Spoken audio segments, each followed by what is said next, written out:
morning, everyone. I am Dr. Saha, Professor, Department of Farm Power Machinery, Bangladesh Agriculture University. Would like to welcome you all on behalf of Post-Harvest Loss Reduction Innovation Lab Bangladesh project in today's virtual annual workshop 2020. The theme of the workshop is Appropriate Post-Harvest Practices, a key to reduce post-harvest loss in Bangladesh. The workshop is taking place virtually due to unwanted COVID-19 pandemic situation. And the workshop is divided into two sessions, inaugural session and panel discussion session. The program will be ended with the closing remarks.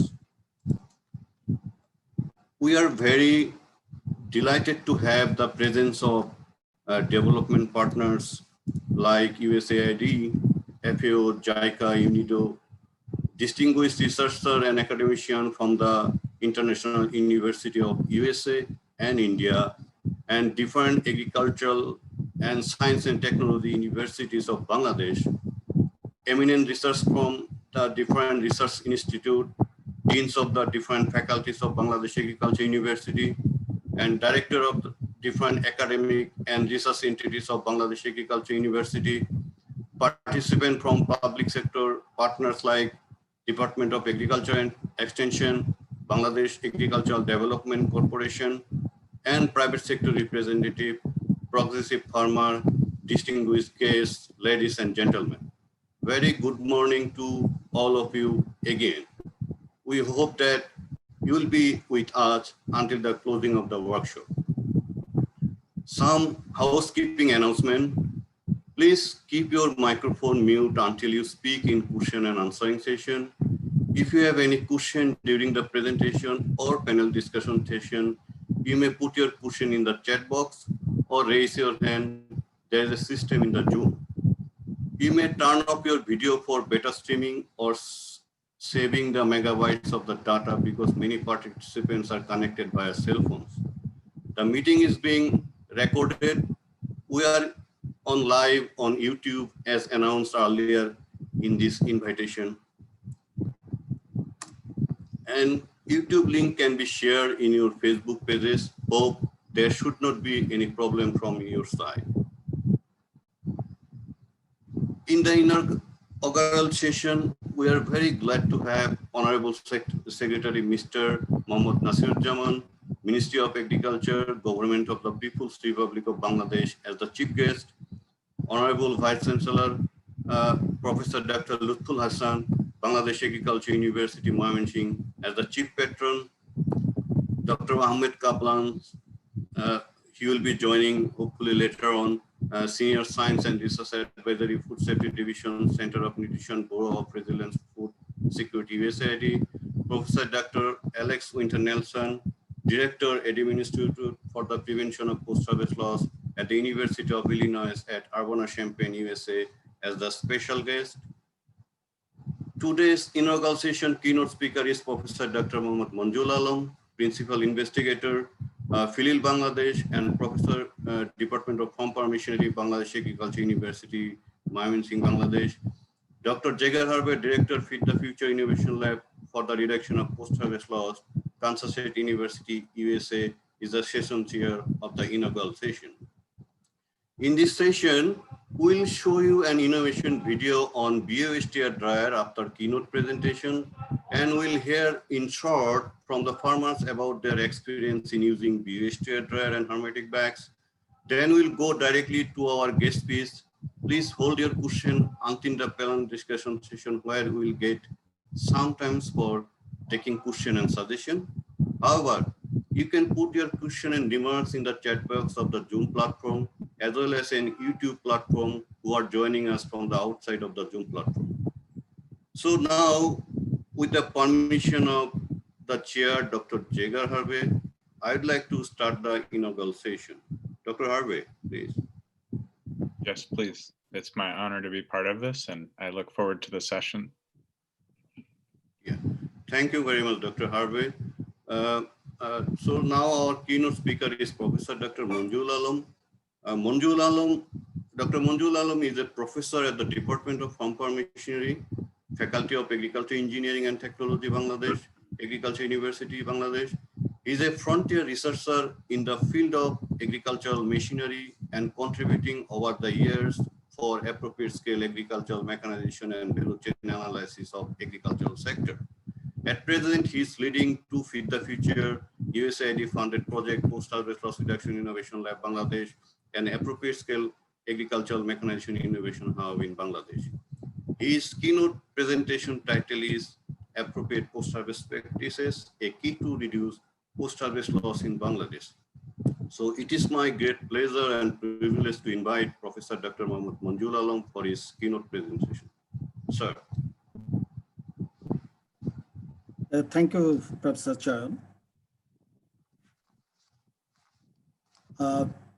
Honorable Chair of this inaugural session, Dr. Jagger Harvey, Director, Feed the Future Innovation Lab for the Reduction of Post-Harvest Loss, Kansas State University, USA. Honorable Secretary of Ministry of Agriculture, Mr. MD Nasiruzzaman is present in this occasion as the chief guest. Then Professor Dr. Lutful Hassan, present in this August occasion as the chief patron, and he is the Vice Chancellor of Bangladesh Agriculture University. Then we have Honorable Professor Dr. Alex Winton Nelson, Associate Dean for International Programs at the College of Agricultural, Consumer and Environmental Sciences and Director ADM, University of Illinois Urbana-Champaign, USA. The distinguished participants from USAID USA, USAID Bangladesh, development partners, distinguished academia, and scientists from home and abroad, participants from different public and private sector institutions, lead farmers, ladies and gentlemen, very good morning and very good evening to our friends joining from North America. So I'm Monjurul Alam, Principal Investigator, PHLIL-Bangladesh Phase 2 and Professor Bangladesh Agricultural University. Welcome you all to my presentation on appropriate post-harvest practices, a key to reduce post-harvest loss in Bangladesh. So I will mainly limit myself in talking context of post-harvest processing of paddy in Bangladesh, the project objectives and activity framework, then appropriate post-harvest technologies, then our sustainable impact strategies in this project, and there are some urgent policy interventions needed. I'll talk about that.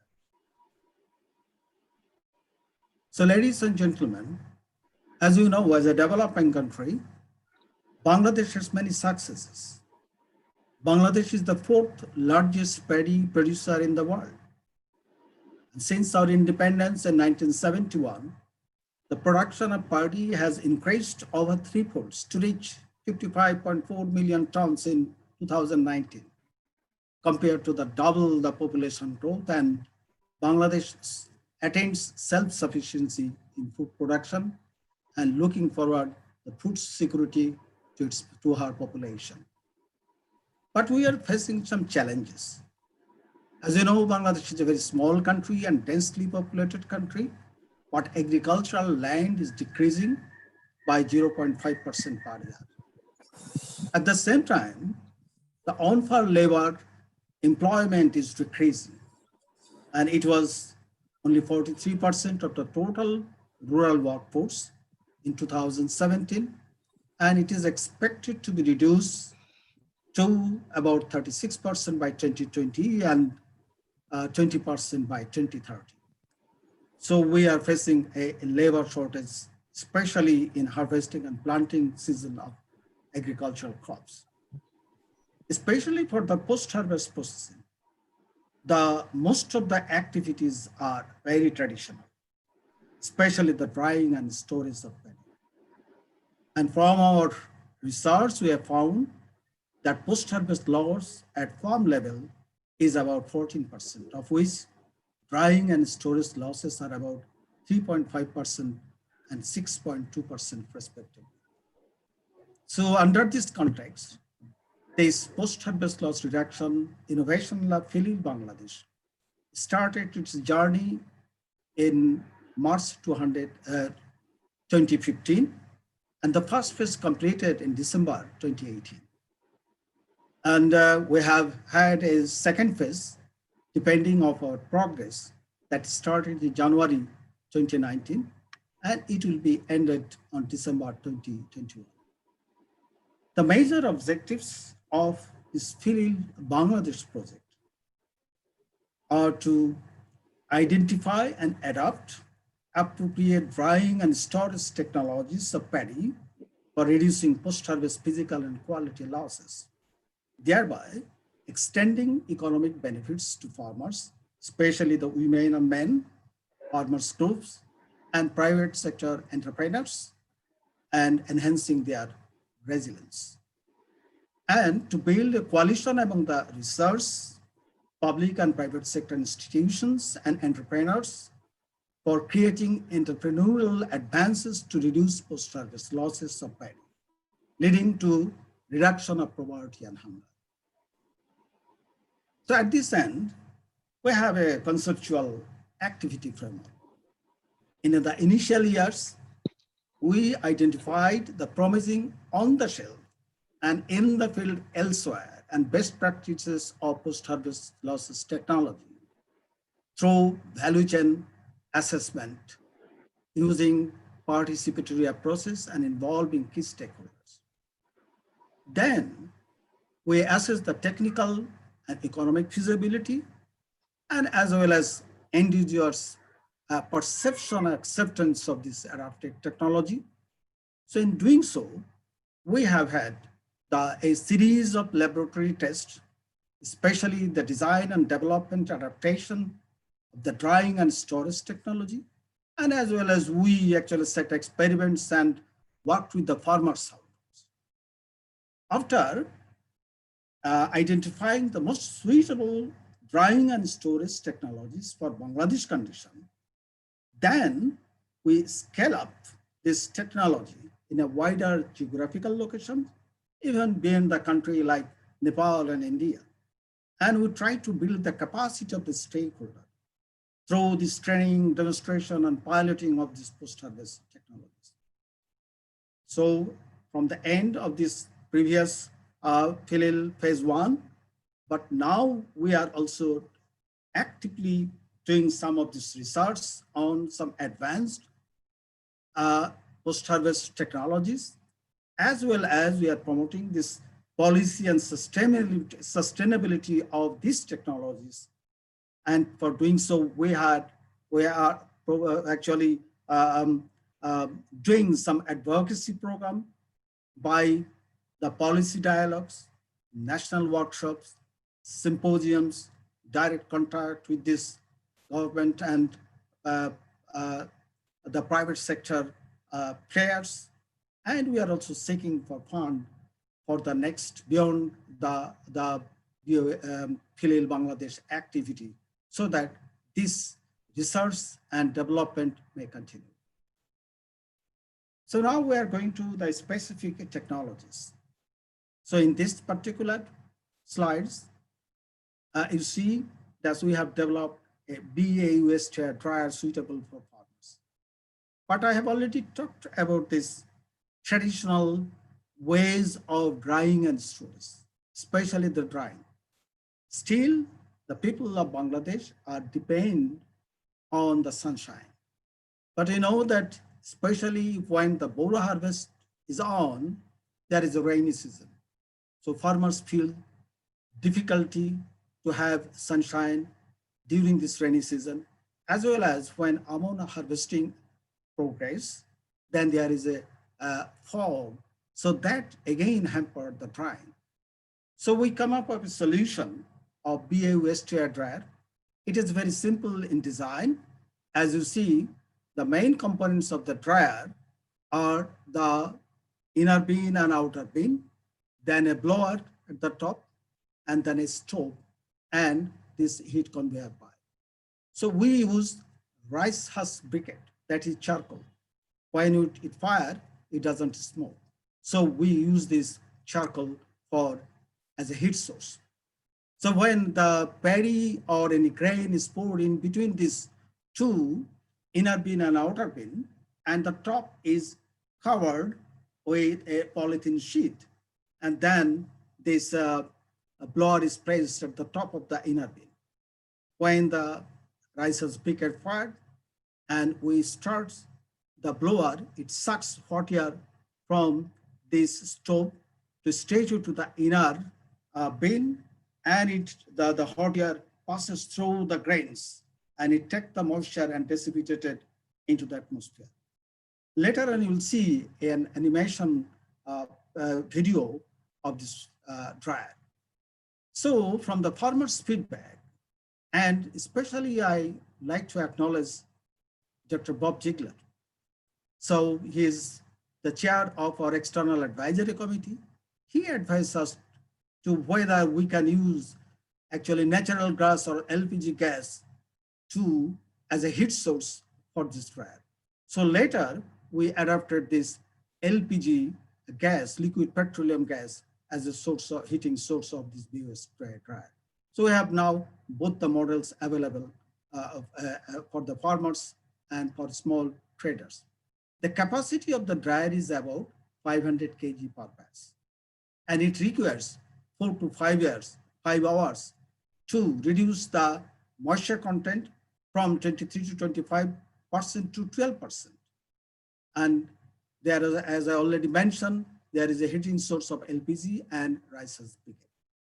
The market price of this dryer is about $850 US. And the operating cost, when it is LPG based, that is 0.93 taka per kg. And for the briquette based, it is 0.78 taka per kg. In contrast, if we actually dry it under the sun and we consider the labor cost and the flow we are using, the cost is around taka 2 per kg for sun drying. And we have already estimated the payback period of this dryer. It is less than 1 year. And we can also save around 2% over the sun drying. So there is an innovation video that is developed by Suabo, and there is 2 versions, one in Bangla and another in English. And just recently, there is a Spanish version actually developed, and that is used in Africa. So we like to share some success stories. You know, this is Mr. Humayun Kabir, the left picture, a paddy seed trader of Atiti village of Kumilla. He was motivated to acquire a BOS dryer by television report. He usually dry out a paddy seed and do the business. Now he found his business more competitive. Similarly, Khudaza Begum, a social worker of Phulpur, Mymensingh. So she started working with this project from the beginning. Now she becomes a model entrepreneur for providing dryer and seed storage services to the neighbors. If we look at this, the whole drying value chain of rice. So as I already mentioned, so BOS dryer we developed for the farmers and the small paddy traders. And you know that there is a rice mills in Bangladesh. There is automatic rice mill, semi-automatic rice mill, and husking mill. These automatic and semi-automatic rice mills have the dryer. But there are about 14,500 paddy husking mills operating in Bangladesh. They do not have dryer. So usually they sun dry the paddy on concrete floor. So usually the capacity of the milling machine they have, that requires 12 tons of paddy per day. So the 12-ton paddy, if it is sun-dried, that it takes at least 3 days for drying. So they cannot utilize their existing milling capacity of the mill, or they are facing tough competition from these automatic and semi-automatic rice mills. Again, the dryers available in Bangladesh at this level, this is either for a parboiled rice or it is non-parboiled rice. So we are actually thinking to design a dryer which is suitable for both parboiled and unparboiled paddy, and it will be the cost effectiveness. And that's how we approach a husking mill owner. We call this Moyeed Auto Rice Mill at Shamganj, Nethrokona.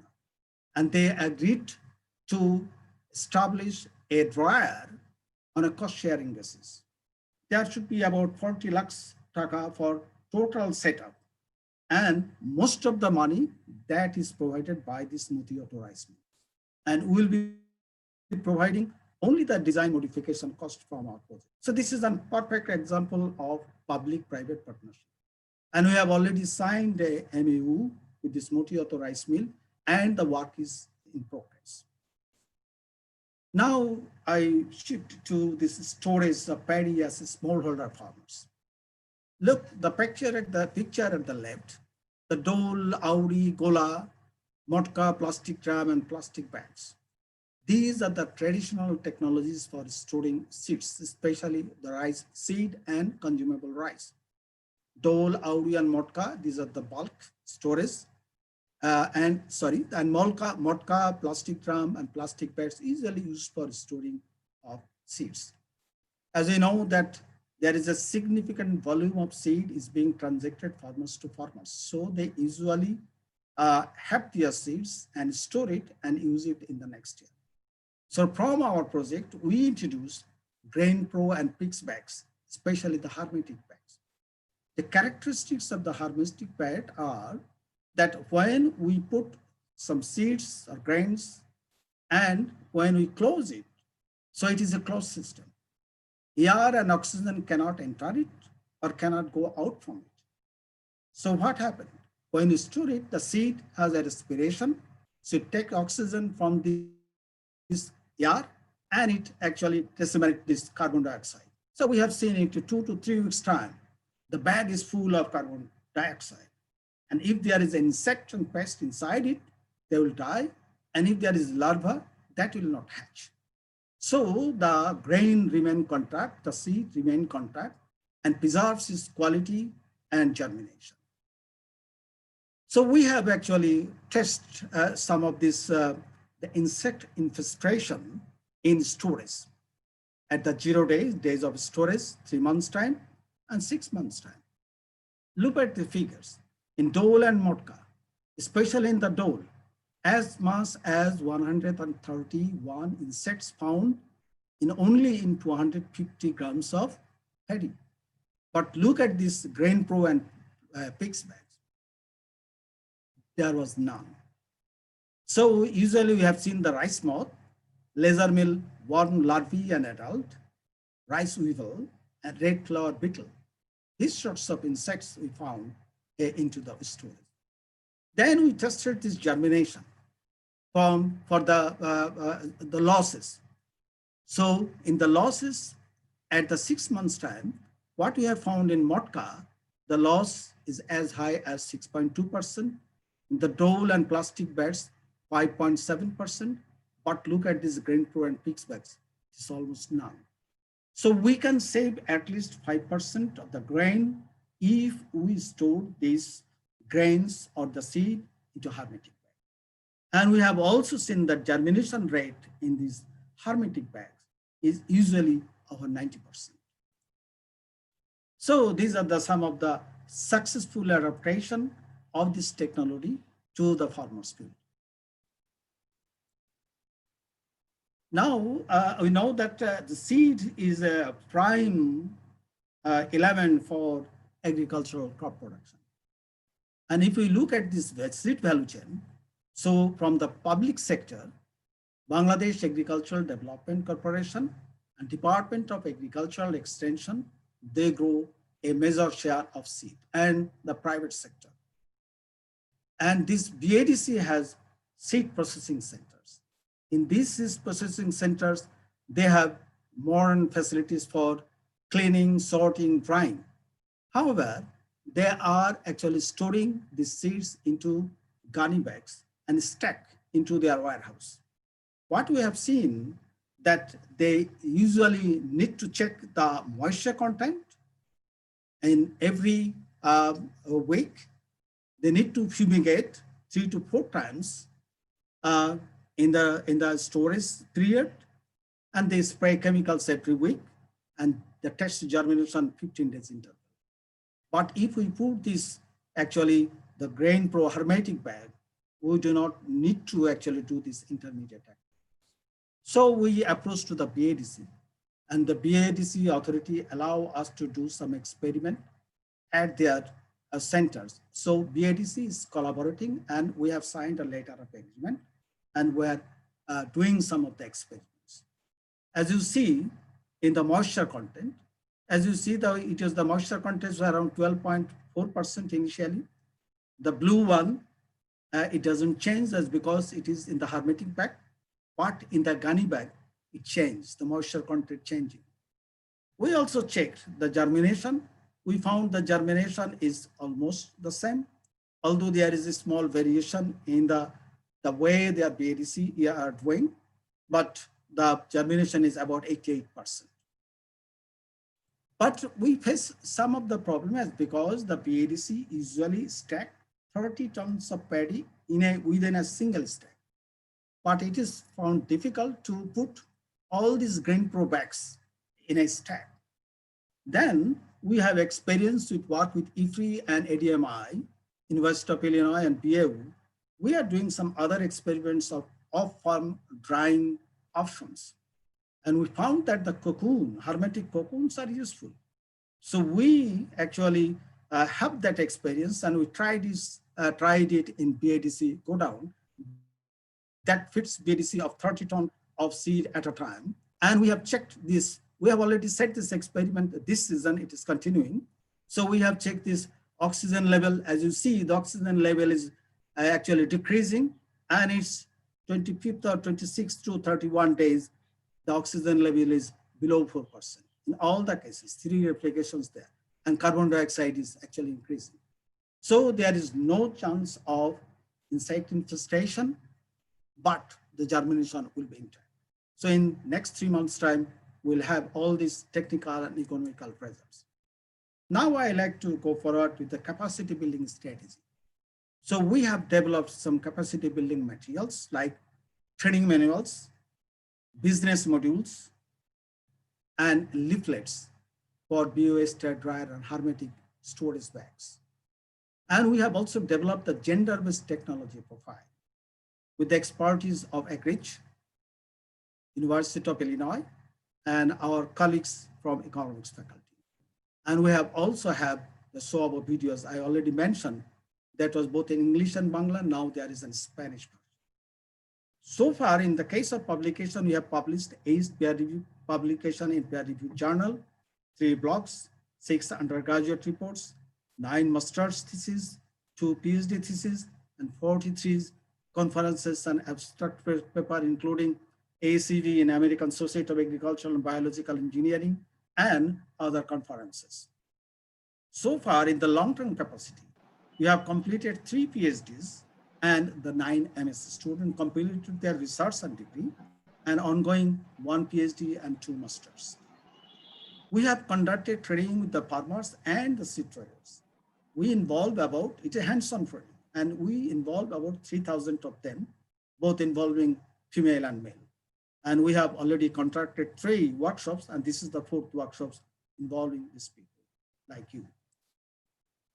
So we have a collaboration with public sector partners, private sector partners, and civil society. And we like to sustain our impact of this project beyond the project life by this collaboration. So we have collaboration with Department of Agricultural Extension, who is promoting BOS trade dryer among the farmers groups. The Bangladesh Agricultural Development Corporation intends to adopt hermetic storage and seeds at seed centers and BOS trade dryer at contract farmers level. The civil society Jagger Chakra Foundation, Joshua, intends to promote drying and hermetic storage at paddy seed on credit. We have public sector partners like ACI-Motors Limited, the largest national level machinery company based in Dhaka and all marketing facilities all over the country. They are actually marketing the hermetics bags and intend to produce the hermetics bags if the demand increase and it is up to the scale. So we have collaboration with economic development initiatives. So nationwide promotion of BAS trade dryer. And we have some local collaboration with Amin Electronics, who are actually producing this actually blower of this BAS trade dryer. High Engineering workshop from Netrakona, Kamal Machine Tools from Bagura, and Mahabub Engineering from Jamalpur. So they are producing and making BAS trade dryer regionally. We have given them hands-on training so that, and the design of this BAS trade dryer so that they can actually manufacture it and sell it regionally, market it regionally. So as I already mentioned, that we have now, initially we imported this blower from Vietnam, but now we are manufacturing it locally with the local workshops. And there is a temperature and monitoring sensor unit. So initially we purchased Chinese-based, Chinese-made sensor monitors, temperature monitors. It didn't work well. Then we design ourselves and develop this temperature monitors. It is very cheap and works very well. So this is our innovation. The US Ambassador, Earl Miller, visited High Engineering to see how these manufacturers are producing BAS trade dryer and promoting it. And that was on April 2019. We have also actually transferred 2 BAS trade dryer prototype to Nepal and handed over to Helen Keller International and National Agricultural Research Council of Nepal. And that was in December 2018. So they are disseminating in Nepal. I like to have special attention, especially, the Department of Agricultural Extension and its IANF project disseminated 184 BAS trade dryer to farmers group, especially in the Howard areas in 21 upajalas of 7 districts. So these dryers are working in the field. Again, the MMI, Missing Middle Initiative project of FAO, that disseminated 7 BAS trade dryers to their farmers group. We have a good contractor. We are collaborating with DAE as well as MMI, how farmers are using and whether they are facing any constraints. I like to special thanks, especially our today's chief guest, Secretary, Honorable Secretary, Ministry of Agriculture is here. The Ministry of Agriculture now devised a 3,020 crore taka subsidy program. And this is the first time they included the small scale dryer in the government subsidy program. And that will be, there will be around 5,000 of those. And BAS trade dryer, hopefully that will be included in that. So that will be the great opportunity the government and public sector doing. At the same time, there are a numbers of actually BAS trade dryers at the public sector who actually bought it straight from the manufacturers and using it. And we are actually having some sorts of MAU in the process of MAU with the IDE Bangladesh and the CIMIT so that we can collaborate and we can do some research work in collaboration with them. So I am coming to my final, that is the slide, the urgent policy interventions. Honorable Secretary, Minister of Agriculture, DG, DAE, the member director said from BADC, distinguished policymakers are here, academicians and researchers are here. So I like to have attention that, there is a restriction on the use of plastic bags, but the government allows these plastic hermetic bags and cocoons for storing grains, seed, and food. So our humble request to our today's chief guest to formally allow and devise some what I call the policy level decision so that the hermetic bags cocoons can be used for actually holding these grains, storage in grains, seed, and food. Whenever these hermetic bags are imported, so there is the duties as much as 26%, and taxes below 15 lakhs, it is 2%. But on agricultural machinery and inputs, there are 0 tariffs. So we actually like to have the attention whether we can waiver these tax and duties from these hermetic storage bags so that it can be disseminated, it will be cheaper, and the farmer can afford. Then we request our policymakers to include small scale dryers. We would start already, it will be in that process, and hermetic bags and cocoons in public sector government subsidy program and projects. I'm really like to thank the DAE project who have already promoted this BOS dryer and the hermetic bags to the farmers. So then the policy decision for adapting storage technologies to public and private sector seed and food storage are needed.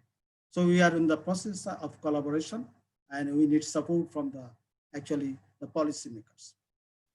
And there is a government credit system. So the commercial banks provide credits to agricultural production system, but they are less interested to provide credits on agricultural machines. So there should be a clear instruction to public and private sector commercial banks for disbursing at least 15% of the agricultural credits to agricultural machinery. And finally, whatever policy we do and whatever the programs we have already devised, we need to implement at the field level. So we need agricultural engineers at the bottom, that is the lowest administrative level, that is the Upojala level.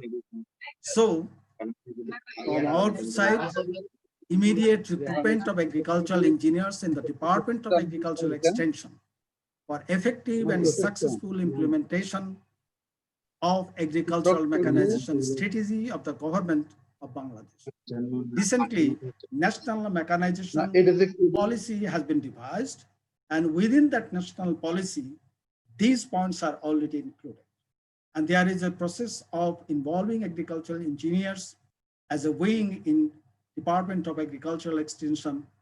I will like to draw attention to our honorable chief guest to expedite this particular process. So with these few words, I like to thank you all.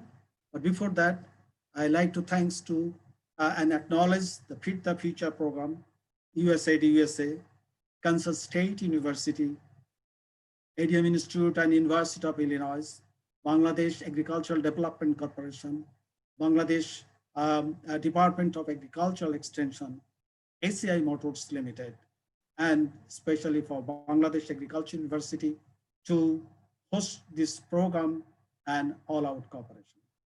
Thank you very much, ladies and gentlemen, for giving me the time and patience here. Thank you all. Thank you, sir, for your nice and informative presentation on the PHLIL-Bangladesh activity and some informative suggestion. So thank you again, sir. So now I'd like to show an animation video on BOSTR dryer. So please wait.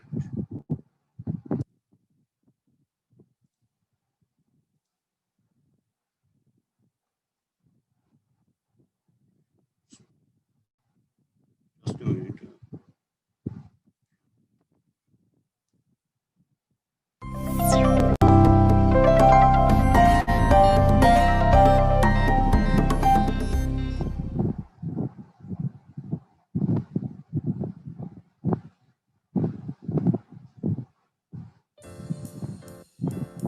Properly drying paddy rice can avoid huge losses.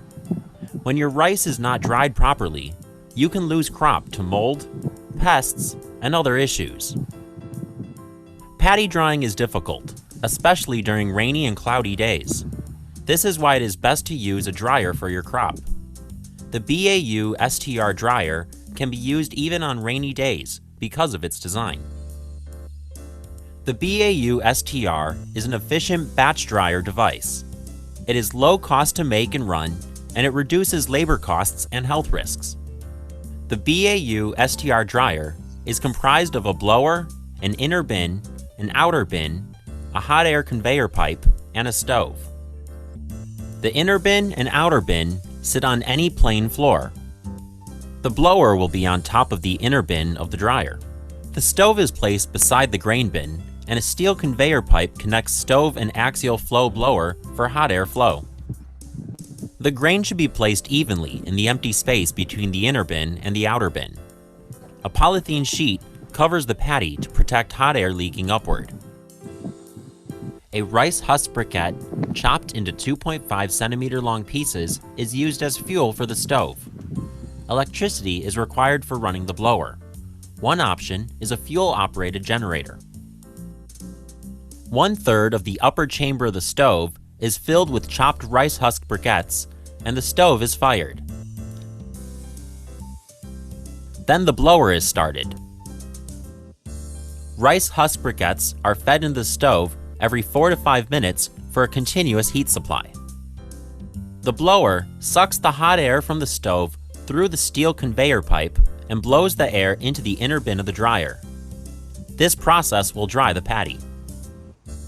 The temperature of hot air blowing to the paddy bin should not exceed 43 degrees Celsius to maintain quality of paddy for seed purpose. The temperature is maintained below 50 degrees Celsius for paddy used for consumption. To get a better quality of head rice recovery, tempering for 4 to 5 hours after drying is required. By using the BAU STR dryer, you'll decrease your labor costs and increase the quality of yield for your crop.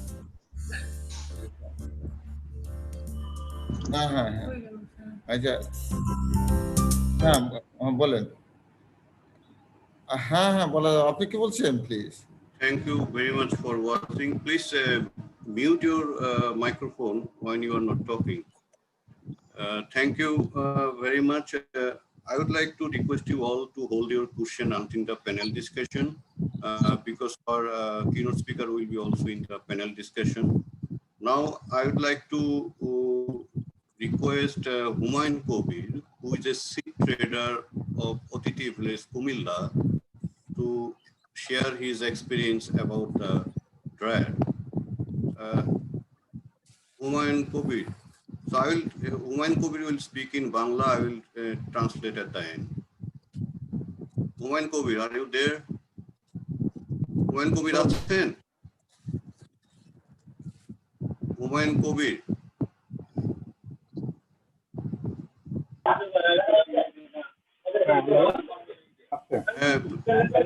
আপনি একটু আপনার যে dryer ব্যবহার করছেন ওটার একটু আপনার অভিজ্ঞতাটা একটু শেয়ার করে দিন। আসসালামু আলাইকুম। একটু জোরে বলেন। হ্যাঁ, আসসালামু আলাইকুম। বলেন, শুনছি। ভিডিওটা অন করে নেন, ভিডিওটা অন করে নেন।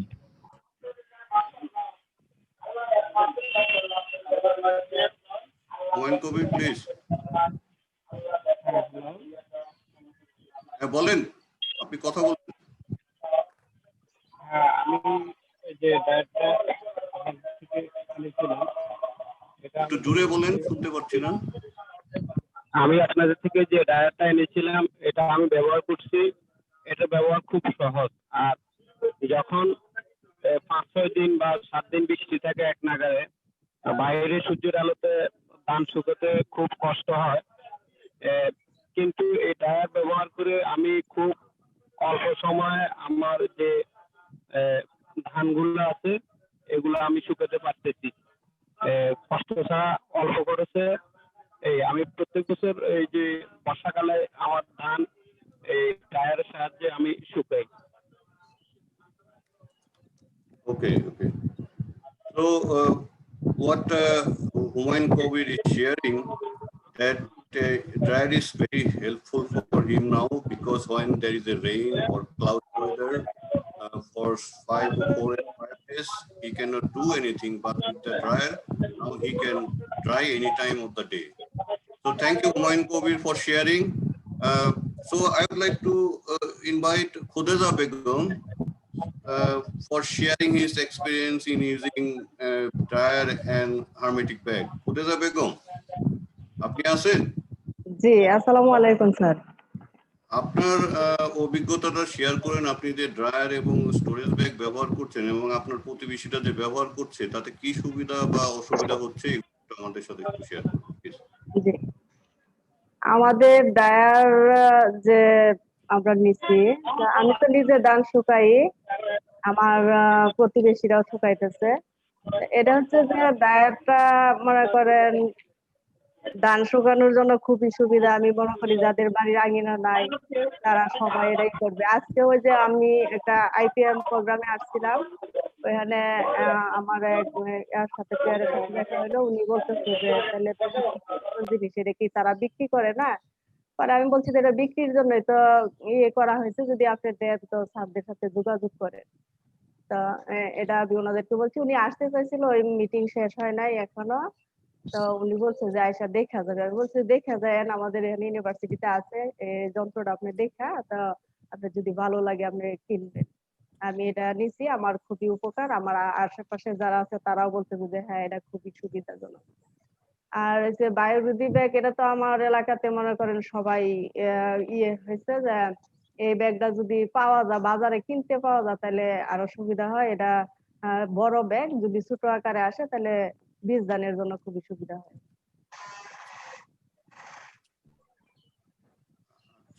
Thank you.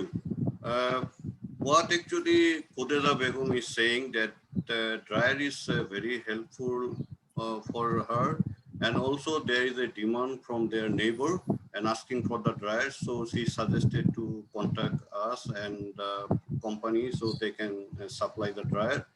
Also with the hermetic bag, she said that it's also very helpful for storing seed, but she is looking for the small size hermetic storage bag.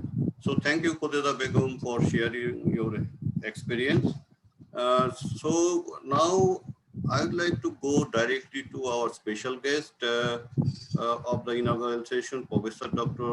Alex Winton Nelson. Dr. Alex Winton Nelson is a professor of agricultural and consumer economics and associate dean of international programs in the College of Agriculture, Consumers and Environmental Sciences at the University of Illinois at Urbana-Champaign. He also served as a director of ADM Institute for the Prevention of Postharvest Loss. His book, The Atlas of World Hunger, has been used as a text in course on the global food issues and was the winner of the James M. Blount Innovative Publication Award from the Association of American Geographers. So I would like to welcome Professor Nelson to deliver his speech. Thank you, Dr. Saha. Am I coming through? Yes, we can. It really is a great honor and a pleasure to be here and share this virtual platform with the Chief Guest, Honorable Secretary Nasiruzzaman, and Honorable Chief Patron, Vice Chancellor Professor Hassan. Of course, it's always good to be with my cherished colleagues, Professor Alam and Dr. Harvey. And so my congratulations to the organizers for bringing this really distinguished set of participants from government and private sector and academia together. Those who will be speaking later, I'm very much looking forward to hearing them. I only regret that we can't be together in person for more direct and extended interactions. For some 3 years now, I've served as director of the ADM Institute for the Prevention of Postharvest Loss at the University of Illinois. And in that capacity, I was fortunate to walk into a partnership between the University of Illinois, Kansas State University, and Bangladesh Ag University. And I say fortunate with intention because that partnership that exists in the Post-Harvest Loss Innovation Lab has resulted in some of the most satisfying activities that I engage in. And to explain that, I want to say a few words about ADMI, the institute I direct, how we work to address post-harvest loss, and how BAU and the PHLIL exemplifies the approach we strive for. The Institute for Prevention of Postharvest Loss was created with a gift from ADM Corporation, a global grain merchandiser, that recognized that post-harvest loss was undermining the world's ability to sustainably feed itself. ADMI then has a mission to promote research, outreach, education, and capacity building that reduce losses in grains and oilseeds while enhancing environmental sustainability and food security. The activities we engage in are to do applied research that generates innovations, then to use outreach to scale up those innovations, and finally to leverage our university position and the position of our partners to support education of future post-harvest scholars and post-harvest professionals. The basic approach that guides these activities is that we use knowledge in a food systems perspective. And what's exciting to me about the work of the USAID PHLIL in Bangladesh is that it follows this approach so well and demonstrates the power of a food systems approach. The food system, as you know, is the complex of connected activities from pre-production, that is input generation and research, to on-farm production, to supply chain activities like processing and storage, distribution and marketing, drying too, of course, and then on through the supply chain to consumption. An approach that intentionally considers the full food system can reveal opportunities for interventions to solve problems that might otherwise be missed. So a systems perspective, we believe, can show that problems that are experienced on the farm might be mitigated by interventions off the farm, which is exactly what Professor Alam was describing, how a seed systems intervention with BADC can lead to better impacts on the farm, or enhanced dryer capacity at the mill might allow more purchases at harvest and stabilize prices for the farmers. So the possibility that off-farm innovations can benefit farmers comes directly from systems thinking, and that's what we see at BAU. Now, another thing about systems thinking is it applies to scaling solutions. And I don't know if it shows in this slide, but the food system from pre-production to consumption exists in a context of policy and technology change.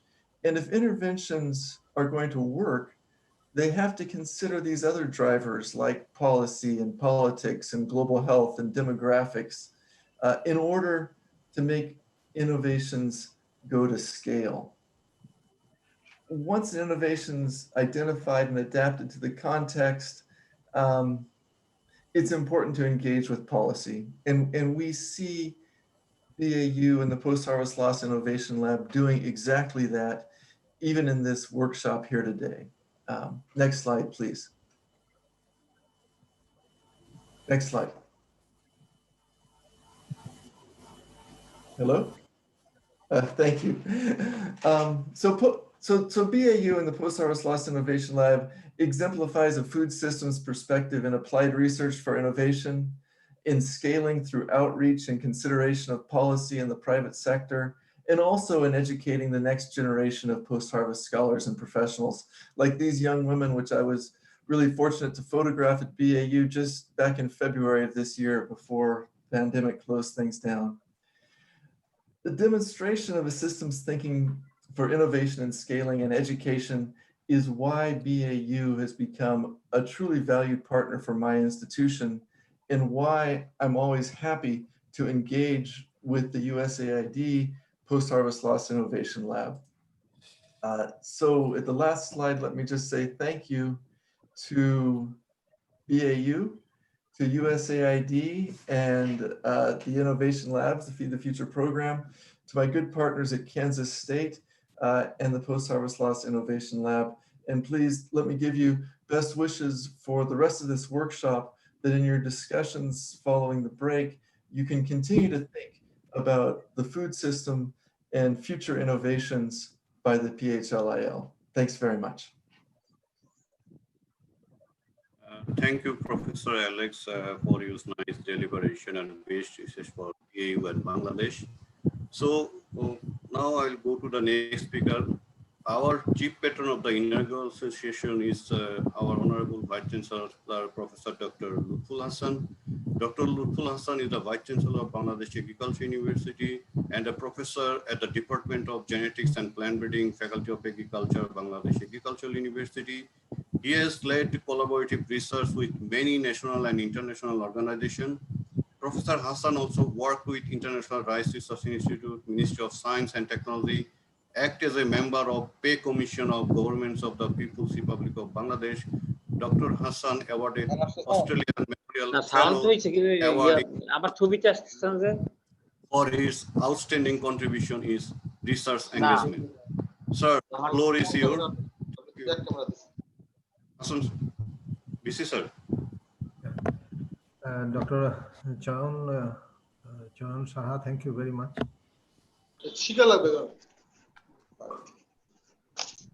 Honorable Chair, Dr. Harvey from Kansas State University, Honorable Chief Guest, our Honorable Secretary, Mr. Nasiruzzaman, and Honorable Keynote Speaker, Dr. Monjurul, fellow participants from home and abroad, DAE Director General and DAE staffs, BADC officers, and ladies and gentlemen, thank you very much. I would like to welcome you. And first of all, I'd like to extend my thanks to Dr. Monjurul for his nice presentation with a lot of information regarding his research group and the research areas, and also the success stories, which is highly impressive. And hopefully this is going to contribute significantly for the improvement of livelihood of farmers of rural Bangladesh. So I would like to extend thanks once again to Dr. Alam and his team, along with USAID, Kansas State University, Illinois University, and Bangladesh Agricultural University, and the government of Bangladesh, finally. So I am very much hopeful, as Professor Alex said, that we need to engage it in the policy. So I think Honorable Secretary, our chief guest, will also speak on this occasion, and he will also be able to deliver his lecture concentrating how we can adopt this in the policy. But I think, Alex and others, that it is already in Bangladesh government policy has already incorporated several mechanization procedures, and mechanization is a top agenda of Bangladesh government, particularly from the Ministry of Agriculture. And the people, those who are working in the Ministry of Agriculture, they have taken it in a very, very top priority over there. And you will be very happy to hear that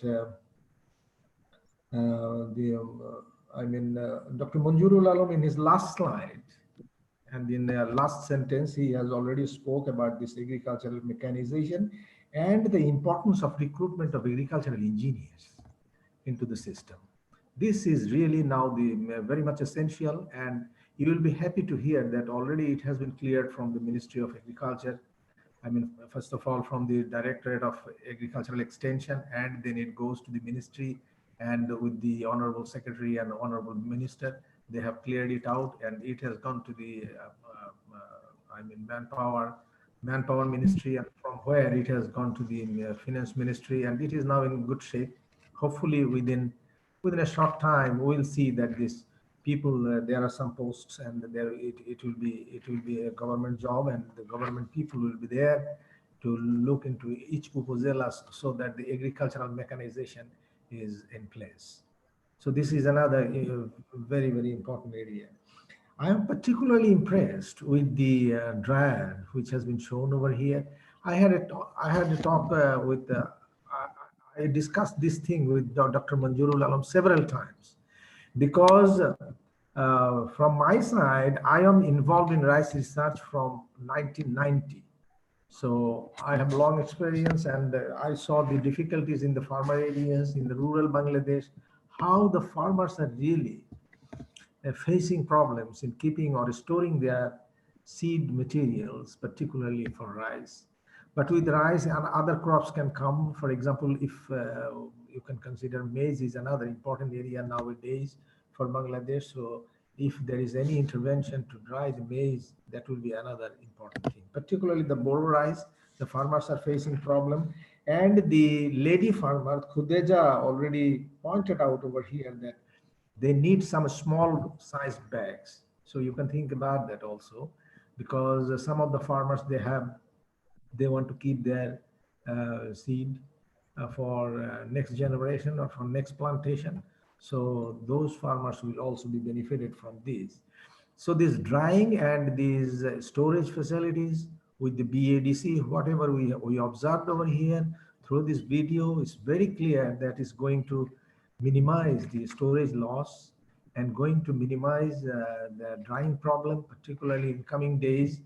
You will see within 2030, we are going to achieve the sustainable development goal. And then there's, during this period of 10 years from now, we will have less people as laborer in the field. So the farmers will not get any help from the laborer. So we need to have devices like this, particularly the dryer and the bags, storage bags. We are highly impressed about that. And I'm also very happy to the team which we already organized with by the help of USAID, Kansas State University, and Illinois, and then Bangladesh government, that Bangladesh Agricultural University is involved in such a quality research. And this quality research has already produced a good number of PhD and MS students. They provided huge training programs, long-term training program and short-term training program, which will improve the knowledge of the students and knowledge of the researcher and knowledge of the government officials. And all these things, if you put together, you will see the remarkable changes is possible. And whenever all these things will go to the farmers in rural Bangladesh, we will see a momentum in agricultural education and agricultural research also. So these are very, very important. So I do again appreciate, and I would like to invite everybody, including our Honorable Secretary, to come up and visit Bangladesh Agricultural University to see the labs, field labs and post-harvest labs of Dr. Monjurul and other labs also.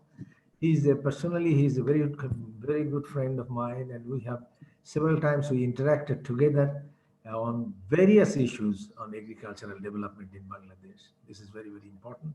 And the foreign guests, we would like to invite you again. This is a cordial invitation. Alex invited me cordially to go to his place also.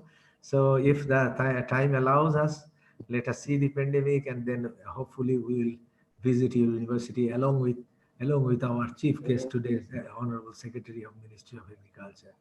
So with these few words, thank you very much, ladies and gentlemen. I'm very happy with all this. Thank you.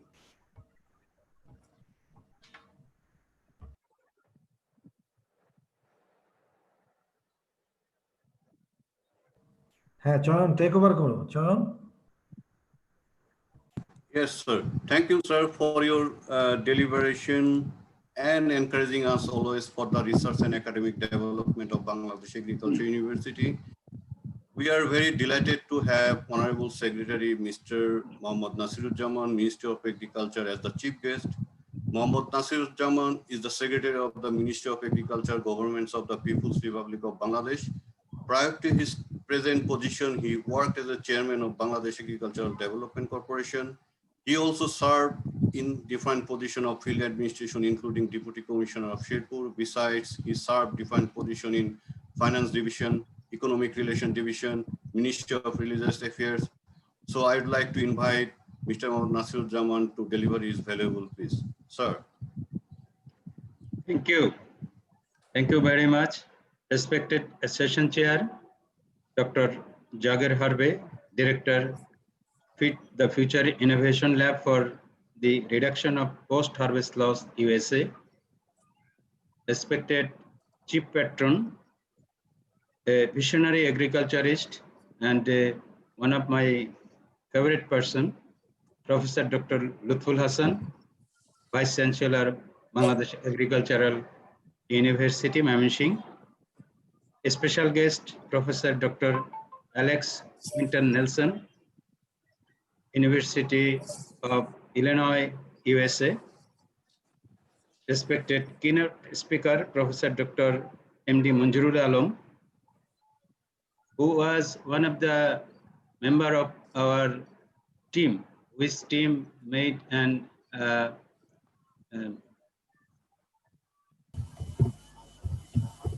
our mechanization policy. Dr. M.D. Monjurul, Principal Investigator, Post-Harvest Loss Reduction Innovation Lab, Bangladesh. Our government officials from different organizations, professors from different universities, agricultural scientists, our farmers, respective of development partners, participants from public and private sectors, distinguished guests, ladies and gentlemen, Assalamu alaikum and good morning. It is great honor and privilege for me to be present in this very exciting Post-Harvest Loss Reduction Innovation Lab, Bangladesh Virtual Workshop 2020 on appropriate post-harvest practices, a key to reduce post-harvest loss in Bangladesh. The theme of the workshop is timely and demand-driven.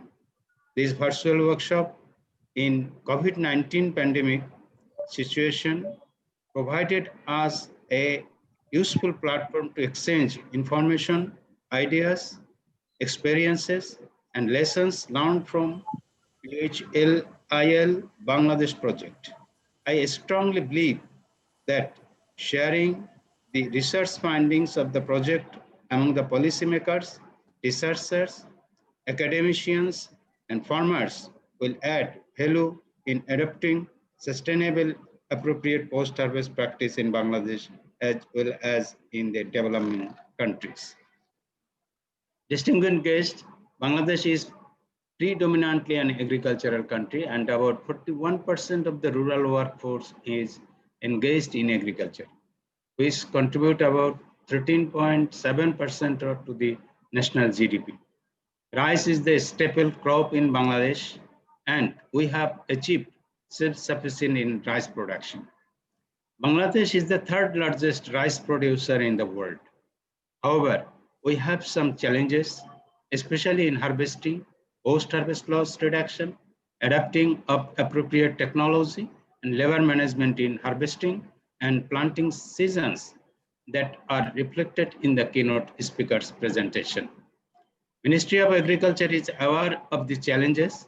In the last Boro season, rice harvesting season of COVID-19 pandemic situation, the Ministry of Agriculture successfully mobilized farm laborers to harvest areas and implement a special subsidy program to introduce a small to medium-sized combine harvester and reaper to farmers. That was a great relief to the nation. Dear participants, farm mechanization for crop production has become an important issue for the agricultural production and processing in the country. Application of appropriate agriculture machinery in Bangladesh is urgently necessary on all stages of agriculture activities. You will be glad to know that we have already formulated National Agriculture Mechanization Policy, where Professor Alam was one of the contributing members.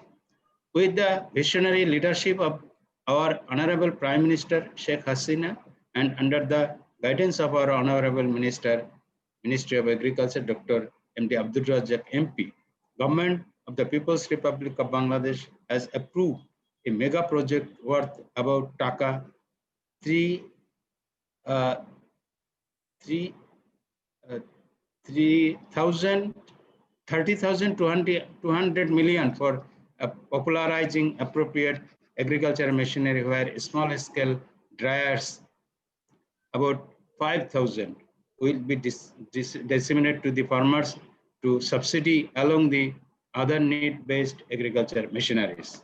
And here we already included the dryers also. Agricultural universities and research institutes are working for developing appropriate agricultural machineries. A number of them can be seen in the field.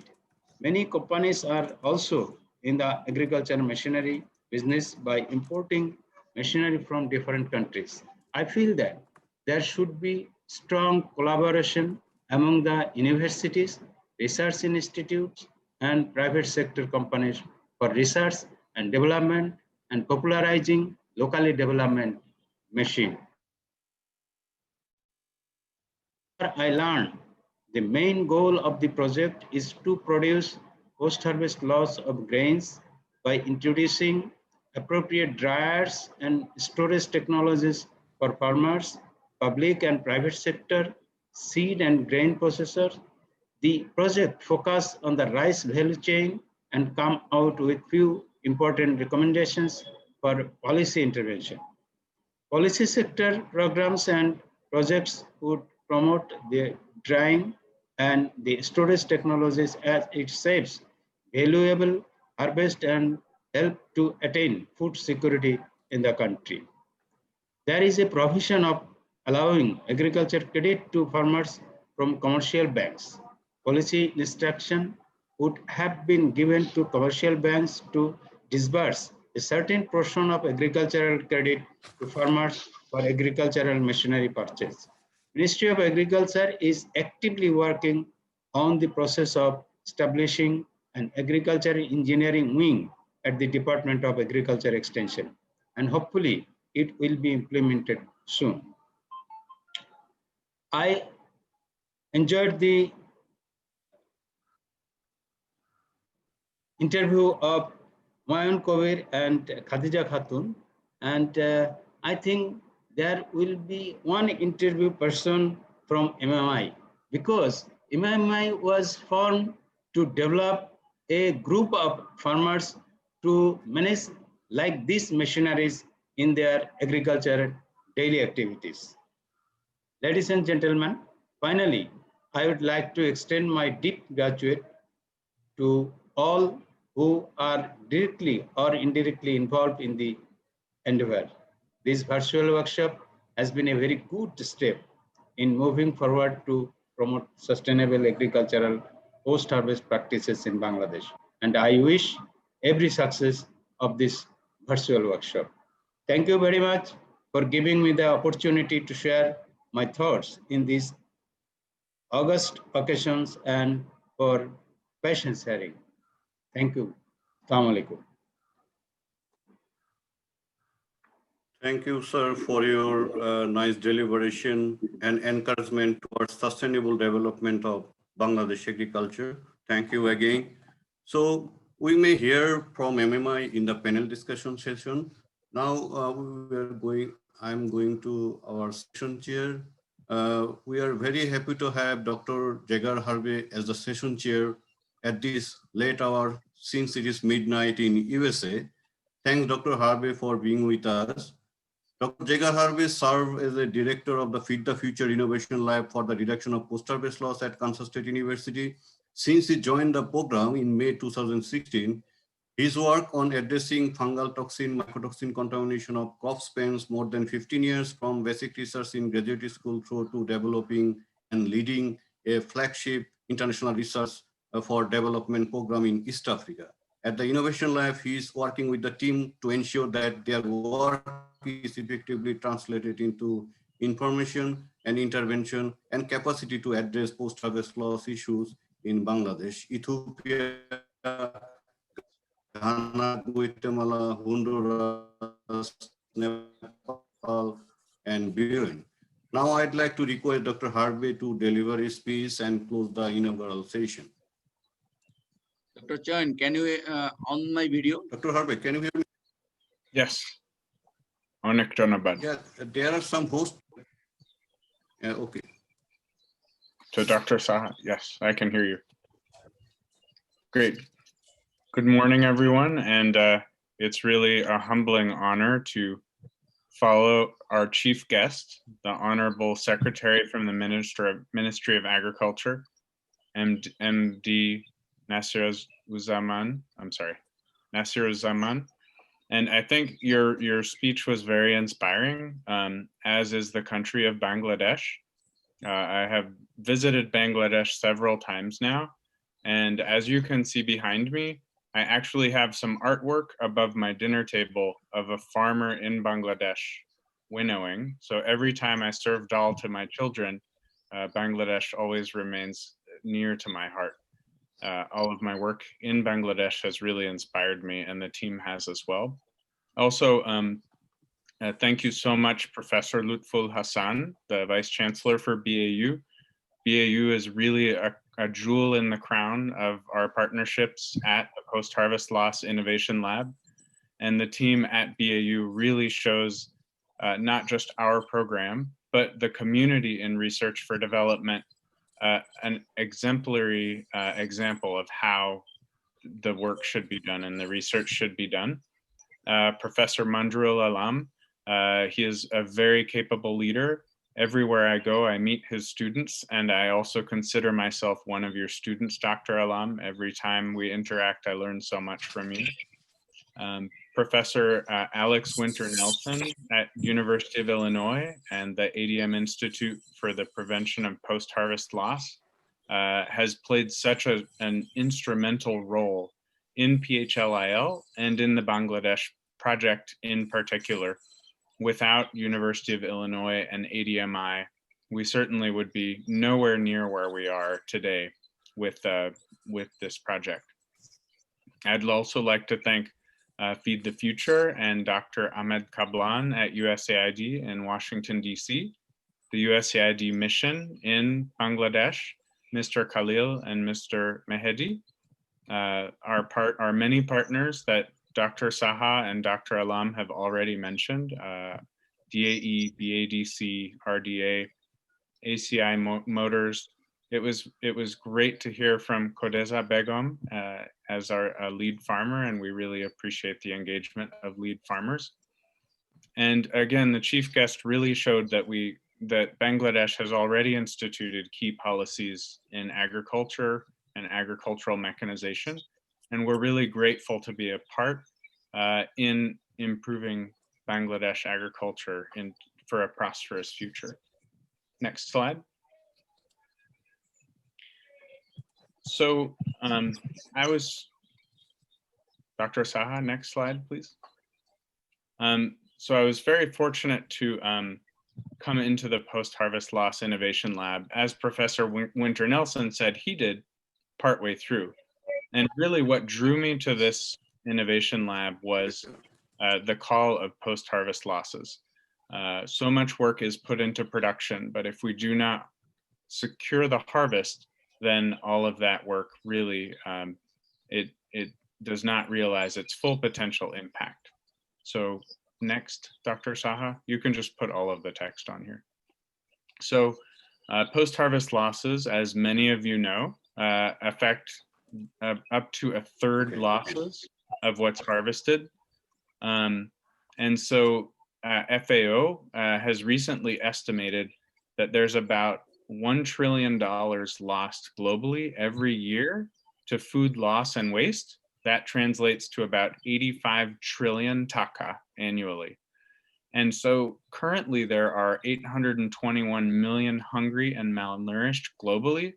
And FAO estimates that eliminating loss and waste could feed 2 billion, so more than twice as many as are hungry and malnourished. And especially in the era of the COVID-19 pandemic, we need the harvest to be secured more than ever to ensure that our farmers and our consumers are prosperous and resilient.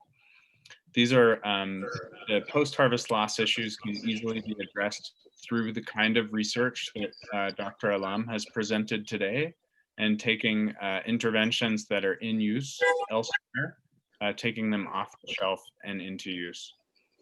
But research investments so far have primarily been in production versus in post-harvest loss.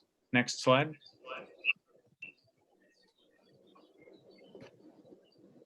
I've lost the.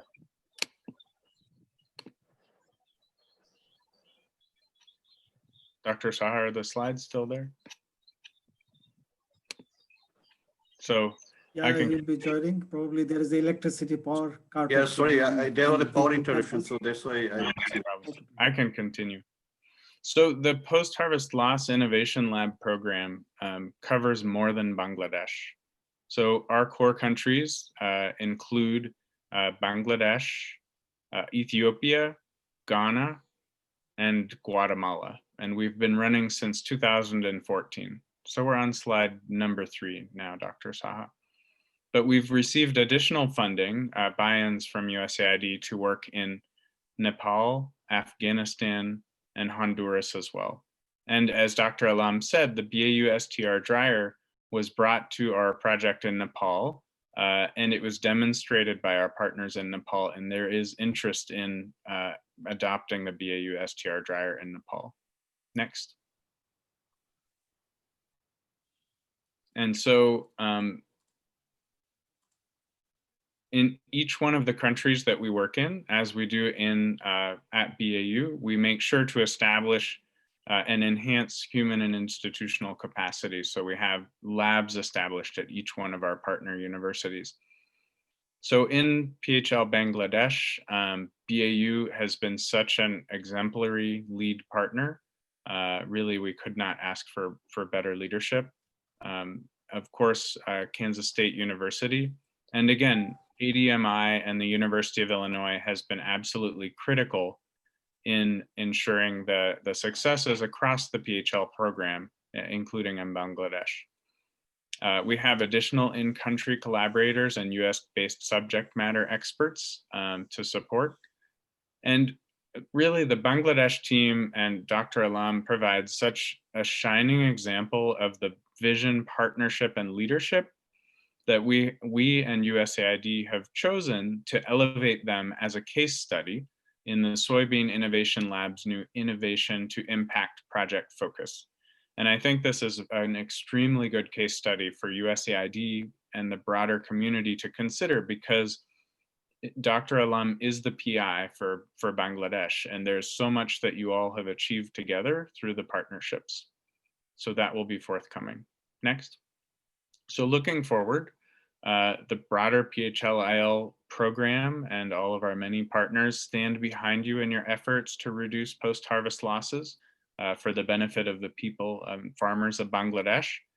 And what we want to know is how can we build on our successes? How can we expand our partnership into the future for even more impact? Next. So really, I know that we are all here working for the farmer and people along the value chain who are seeking to reduce post-harvest losses. And without you, we can have no impact. And so we have many partners across the program. Here you can recognize many in Bangladesh, but many globally. And we look forward as we expand our program with Bangladesh and BAU to bringing more partners to bear for more impact. Next slide. So thank you very much for having me. It's really my pleasure. And next slide, Dr. Saha. And so really, I'm grateful and honored. No, it's no problem. It was just a picture of a farmer in Bangladesh, because really at the end of the day, we all work for the farmer. And it's a very humbling experience to be involved in this program. So Dr. Saha, is there anything else before I finish? Dr. Alam? You can actually end this program with thanks. Yeah. Great, thank you. I just wanted your permission to do that. So, Onek Tonobad, and I hope to see you all soon in Bangladesh. In the meantime, we'll be working from our homes and offices here in the US to make sure that you can realize as much impact as possible. Thank you. And thank you, Harvey. Yeah, thank you, Dr. Harvey, for your nice deliberation. And it was nice to have you at this late hour. of the USA. Yeah. So there is a power cut, so you can see there is a little bit of interruption, and you can see the low resolution of the video. So due to the time limitation, we'll go directly to the panel discussion. The theme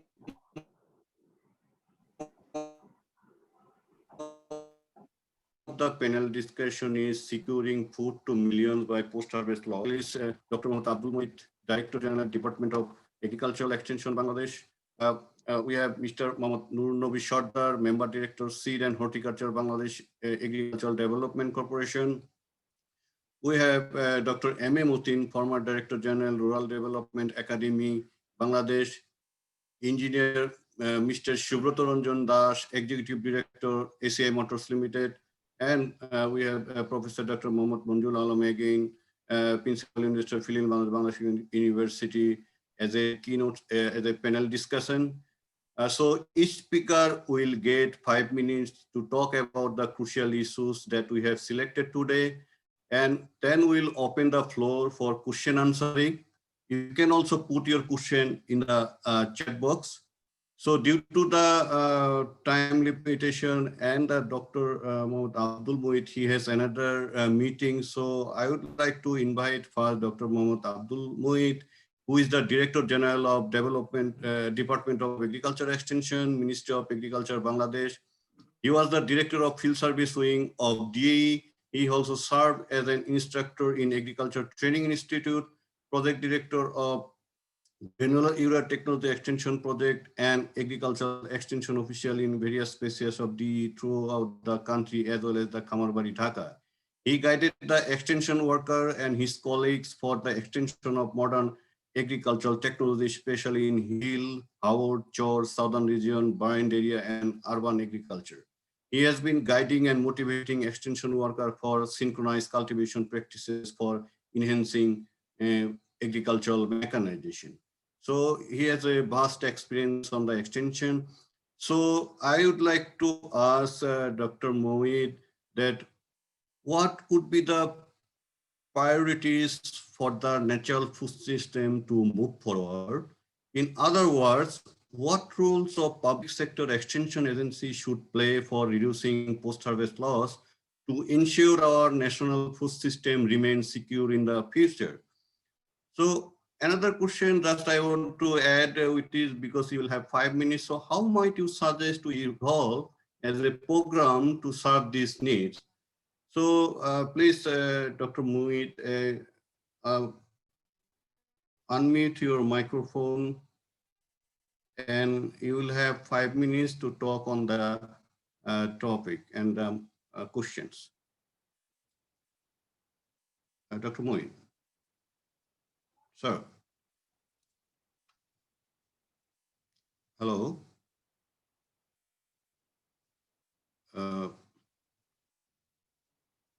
Hello.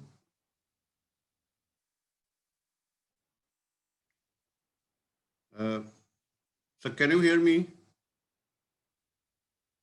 Sir, sir, it's your turn, Dr. Abdul Muyeed. It's your turn to speak about 5 minutes.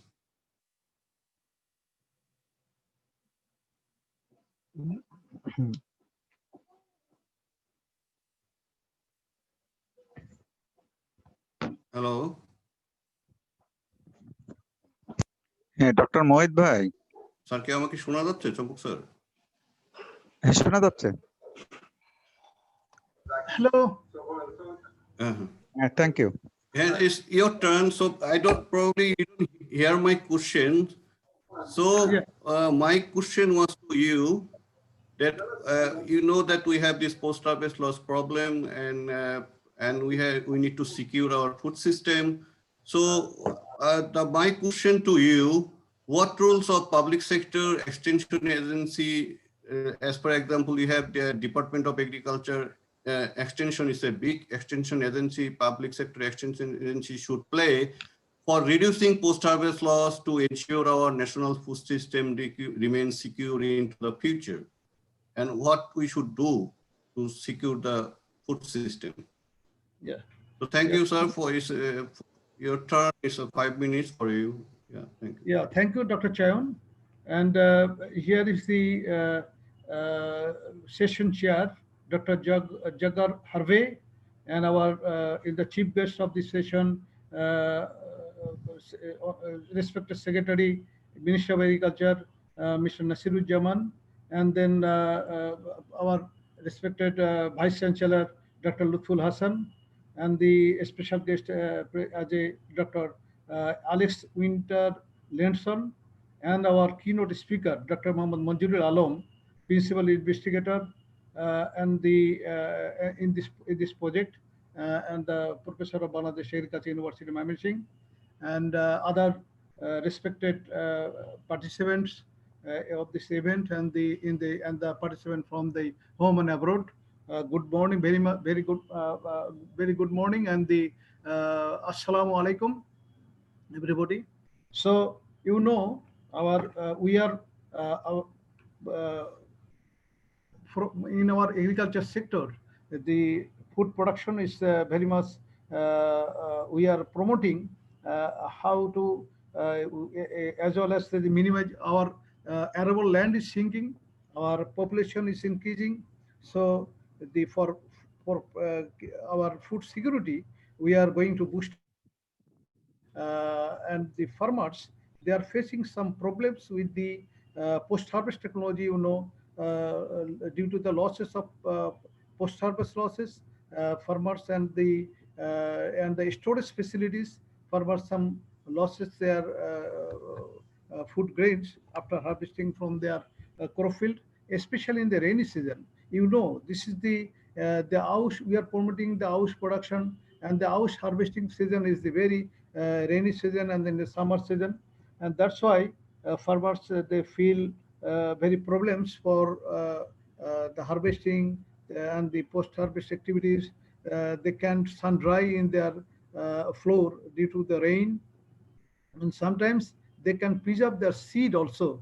And it's not only the ouch but also some other crops.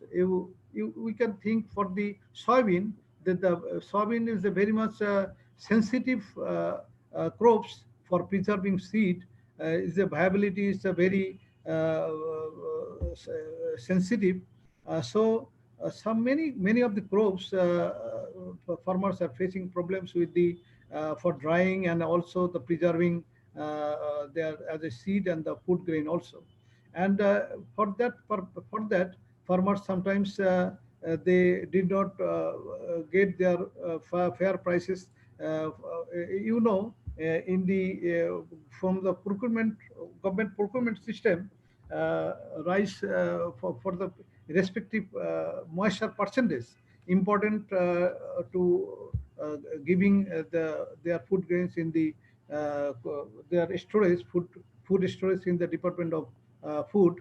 So in this regard, I think this is a very nice innovation, and we are feeling the dryer, the appropriate dryer for the farmers, and there is no alternative other than the mechanization in this time.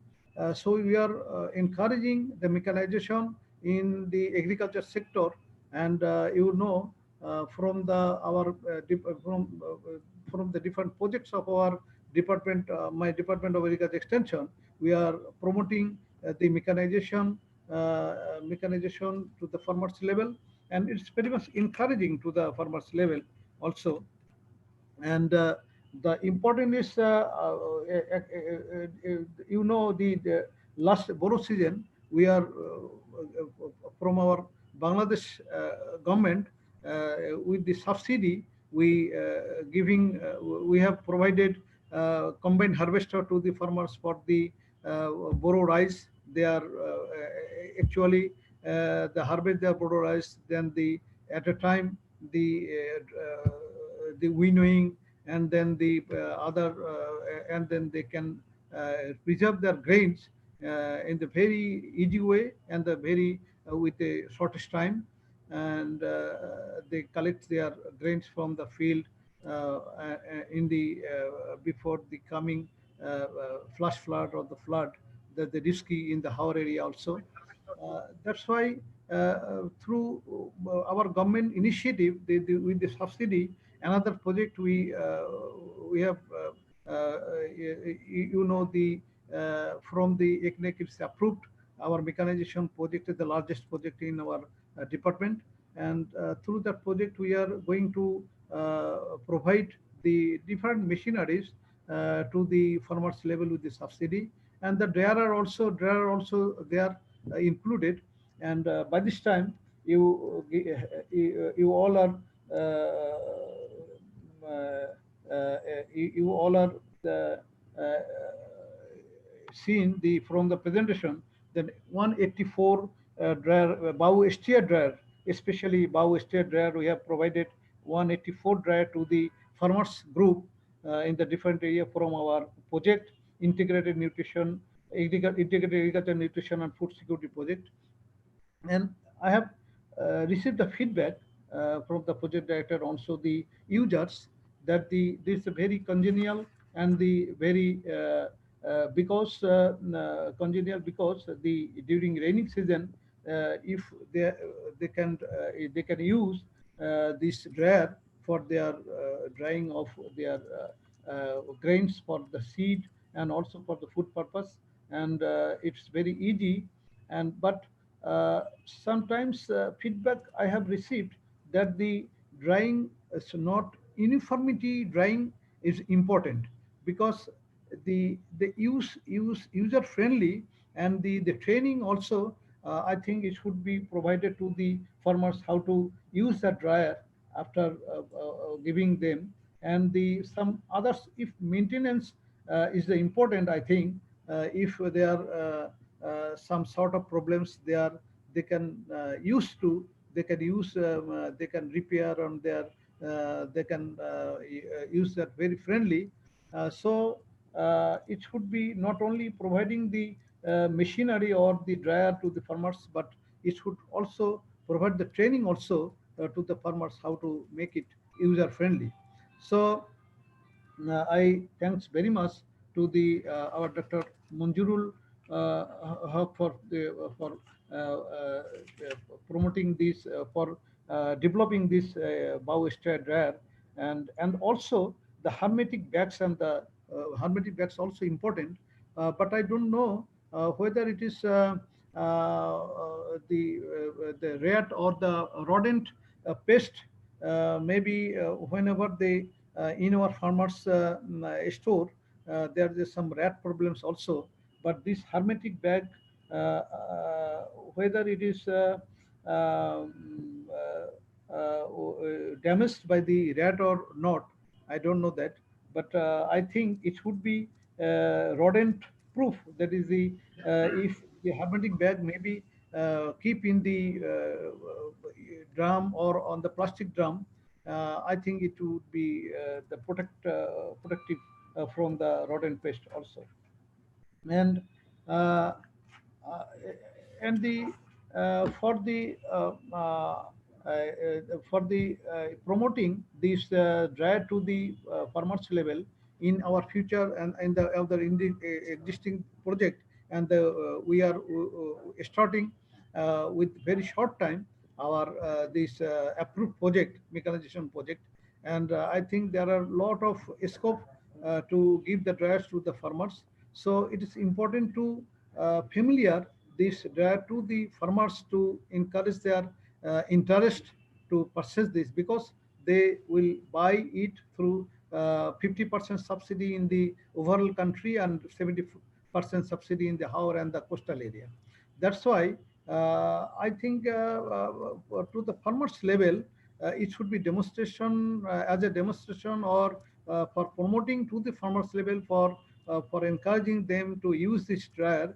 It should be some promotional activities to the farmers level on the different route level also necessary, I think, to and the demonstration through the video or through the practically demonstration. I think it should be needed to the farmers level to encourage them to purchase this dryer to them by themselves. And and I hope this will very helpful to the minimization of post-harvest losses to the farmers level, as well as the seed problems. We can also minimize the seed availability to the farmers level by their own keeping in the hermetic bag, or in this after drying. It will be minimize the seed crisis, and not only for the rice, paddy, also other crops. There is the maybe the wheat and the other soybean and the sunflower seed and the others, mustard. I think for the other crops also it will be thinking for the preserving and drying the seeds and as well as food grains. So thank you very much, and thank you the organizer to give me opportunity to say something as a panelist. And thanks all for the patient sharing from me. Thanks you all. Thank you all. Thank you, Dr. Muyeed, for your nice speech and informative suggestion. So hopefully Dr. Monjurul, he can answer you some of your queries. So our next speaker is Dr. Monjurul. As I said before, he is leading two Feed the Future initiative projects. So my question to you, sir, as you said in your keynote presentation, that post-harvest loss is one of the major issues in Bangladesh, why it needs technological intervention. However, PHLIL core program is ending its 8 years of the work at the end of 2021. As a researcher, what do you expect from the public sector, extension agency, and private sectors to push your innovations over the line of sustainable scaling and secure food by reducing post-harvest loss and beyond the existence of an innovation lab? And what would be the future direction of research for combating post-harvest loss in Bangladesh, not for the cereal as well as other vegetables and fish crops? So thank you, sir. So it's a floor for Professor Dr. Monjurul. So you will have 5 minutes to tell something about this issue. Thank you, Dr. Chayan, and my fellow panel discussants, ladies and gentlemen. So as you asked the questions, then I will be just addressing mainly the 3 areas. One is the drying and storage of grain, drying and storage of seed, and then problems really associated with the post-harvest loss of fruits and vegetables. So in my earlier presentation, I have already narrated few of our technologies, and we know that we have gained the self-sufficiency in cereals. But as I mentioned, there is a huge post-harvest loss. So mainly the research questions would be, what would be the appropriate solutions for drying and storage loss reduction? So as I have already presented before this discussion, the PHLIL-Bangladesh program already developed PAUS2 dryer that will be a suitable and appropriate solution at farmers level as well as small traders level. We are also working with this larger capacity dryer that will actually solve the problem of rice husking mills level. In the case of hermetic bags, I have already mentioned, these hermetic bags are really good and suitable for storage of seeds, any types of seeds, foods, and even the consumables. Some of the questions actually raised by Dr. Muyeed. I like to thank actually Director General of Department of Agricultural Extension, that DA is collaborating from the beginning of the implementation of the PHLIL-Bangladesh. And we already mentioned, he mentioned, and I already mentioned in my presentation, that DAE extended and promoted maximum number of BAUS to dryer to farmers. And he also raised some of the questions. Actually, from our program, we have developed a training module for the users, and we have already developed and trained some of the manufacturers. and we have provided the training to the farmers. When we handed over this 184 of USTR dryer to Department of Agricultural Extension, we arranged a hands-on training of the personnel from those 21 upajalas.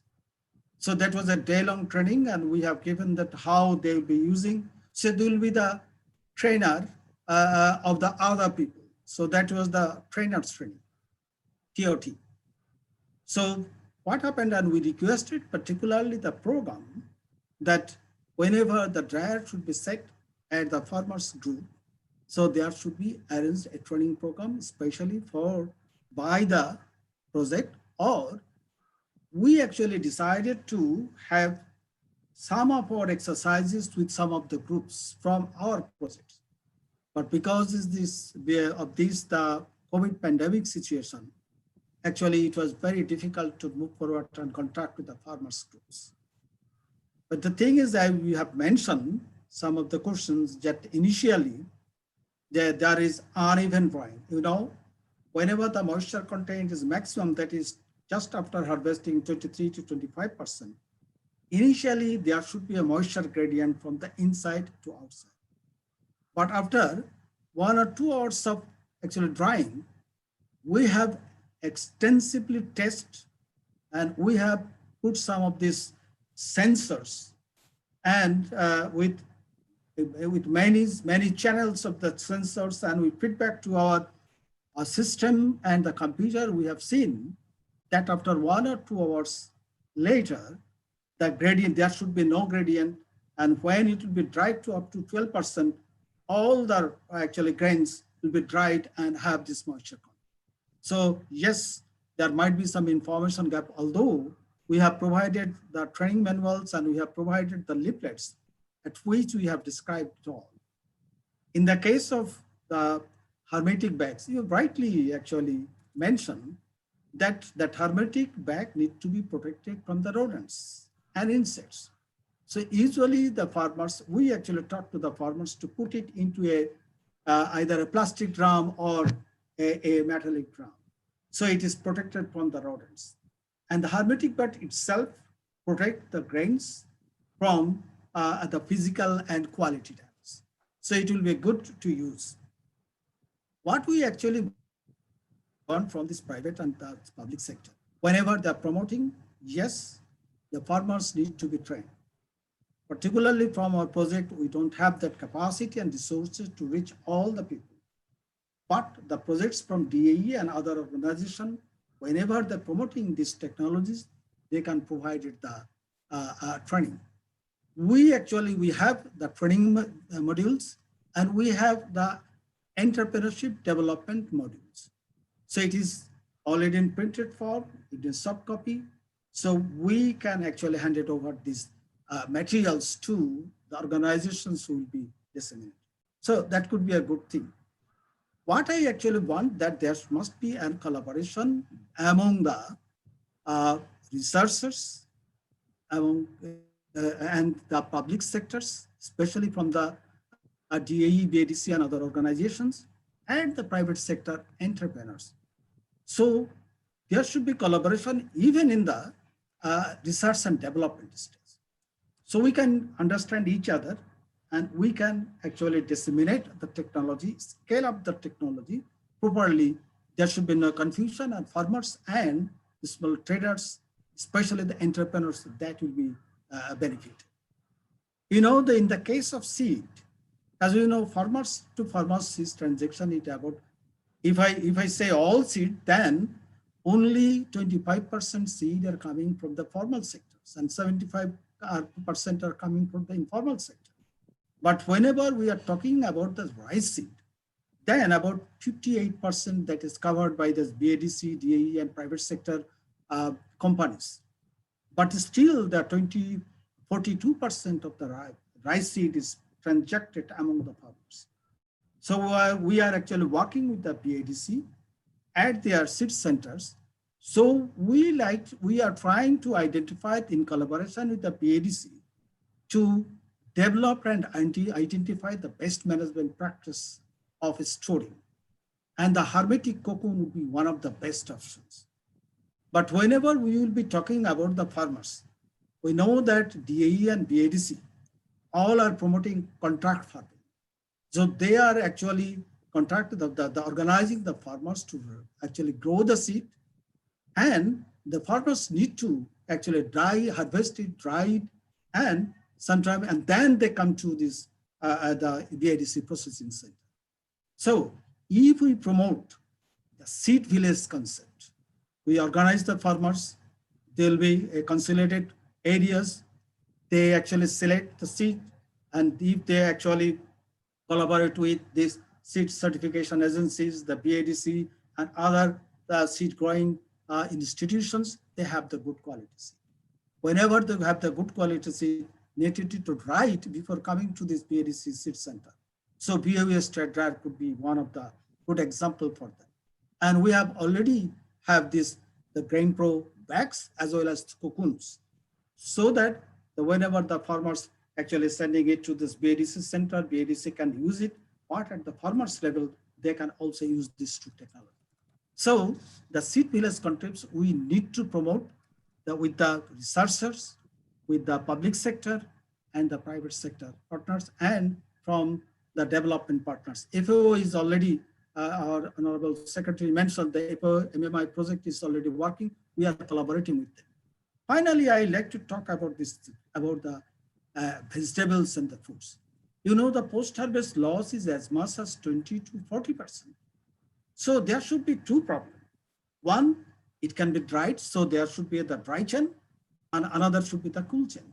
So whenever the farmers are actually harvesting and going to the nearest market or the village market, but if there is a delay in transportation, so they will be losing the whole crop that is harvested. But we are from the towns and cities, we are paying a much higher price for these particular fruits and vegetables. So if we maintain a cool chain, especially if we designed a commercial scale, small scale cool chamber at those production centers, the farmers can actually put their the harvest at least for some time, and they transport with this cool chain. We know that some of the organizations are working in that area, so we need to work on that area. Again, we have experience of drying fruits and vegetables with the solar power dryer, but we can have solar dryer as well as we can have mechanical dryer. We need to dry it and save it in hermetic or airtight packages so that the shelf life can be increased. So these are the areas where we can have collaboration from the R&D, that is universities and research institutions, public sector and private sector institutions. Altogether, we can achieve a good, and we can reduce the post-harvest losses. That will give us an additional income as well as the resources to sustain the food security in Bangladesh. Thank you, Professor Chayan, for giving me the time. So thank you, sir. Now I'll go to the private. Thank you, Professor Dr. Monjurul. I have got your point very nicely. You discussed my query about my query. Thank you very much. And we will extend our cooperation from my Department of Agriculture Extension to promote this dryer in the farmers level, and it will be helpful for the farmers, I think. So hope for the best. Thank you. Thank you very much. Thank you. Thank you, Dr. Abdul Muyeed, for your kind information, and it's a we are very happy that you are going to promote our dryers. So now I'm going to the private sector. So from the private sector, we have Mr. Subrata Ranjan, who is the Executive Director of the ACI-Motors Limited, Bangladesh, consisting around 1,500 people with a turnover more than 180 million US.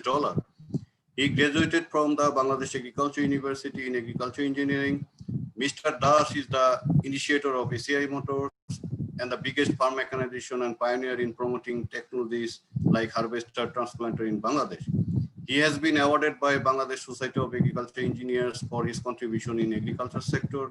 So my question to you, Mr. Das, that what do you think as a private sector people that private sector should play a role for reducing post-harvest loss to ensure our national food system remains secure into the future, and what your expectation also from the government side as you see as a private sector people. So Dr. Dash, Mr. Dash, please. Thank you, Dr. Chayan. And today, Honorable Chief Guest, respected special guest and the chair, good morning and good afternoon to everyone from my side and ACI-Motors side. First, I would like to say that we are very proud to be part of this project, which is led by Monjurul sir, and Dr. Chayan is coordinating and with the other universities. The dryer, which is being now talked, we initially supplied the blower and we sourced this blower for you from Vietnam. And the hermetic bag and the cocoon that you are trialing, that is also we have sourced and we have supplied, because that we know these are the obvious technology to support our farmer. And also that in brief that we want to promote these technologies, but we have limitation also other than tractor and power tiller. Whatever the technology you see after that, most of them are introduced by ACI-Motors. So resource allocation is the issue, but I would like to give you the good news that we have already established that factory for producing in that factory we can produce this kind of dryer. And the cocoon and hermetic bag, actually this is imported. There are some import challenges that can be taken over, and maybe we are lucky that our honorable chief guest, when he was the project director of IAPP, and that project have a good experiences for purchasing hermetic bag and cocoon. And I have seen that they have seed villages in, still they are working, even in Pirganj, Ulipur, then and Kurigram, some places they are very happy and working. So what is the thing that I want to mention, that this technology is proven, and from this project, they are all sincere professors and they have given the feedbacks. So these are workable technology. So, and from the private sector side, the dryer we are going to produce, and other than support of government, it is not possible to promote, but now we are happy that there is a new project is coming, and I hope that this type of dryer will be included in that project, so we can initially get promoted this. And for cocoon and hermetic bag, actually, we don't know that how to, but there should be a separate project. And also I know that in BADC, there are a lot of seed they actually preserve. They preserve in very expensive manner and others, but that can be taken care by the cocoon and others. Then in my side, that these are all you have provided the data, the more than 10% of the crop is lost on that section. So importance is there. And also research data is there that these are the technology can be promoted. So now I would request that for this kind of technology, there should be a separate focus, because now we are taking care of, thanks to government, they're taking care of transplanting and harvesting. But that what they will be harvesting, that if it is lost by 10%, then that not only loss of crop, that only loss of a lot of resources like fertilizer, water, and others. So if we can, like even 5% also we can save, then we can remove a lot of land that we need to dedicate for other crops. Like so all this, actually, I want to mention that these are the technology we are very eager to promote, and this with this government project, I think the dryer will be promoted gradually, and after sales service, whatever the issue is will discuss, that can be taken care. Also, maybe we'll provide some credit also. But for hermetic bag and cocoon, that need to be a separate focus. And actually, these are very thin bags compared to jute bag. It looks like very expensive compared to looking like. But when we calculate the ROI, this is very high. And also that to coconut is initially looks like very cheap thing, but this impact is very high. So this is a promotion. We need to work together, and we need first we need to reduce the duty for hermetic bag and coconut. These are treated as a plastic product, not that agricultural product. So there are 60% duty. So after removing this duty, this will come little much cheaper, almost 50% price will reduce. And then we need to promote either some villages or some upajelas or something with the support of government. And gradually, then people will purchase without subsidy also. Thank you again for giving me this opportunity, and we are very proud to be part of this project, and we'd like to continue our support. Thank you very much. Thank you, Dada, for your nice speech and support. So hope you will be with us until the discussion.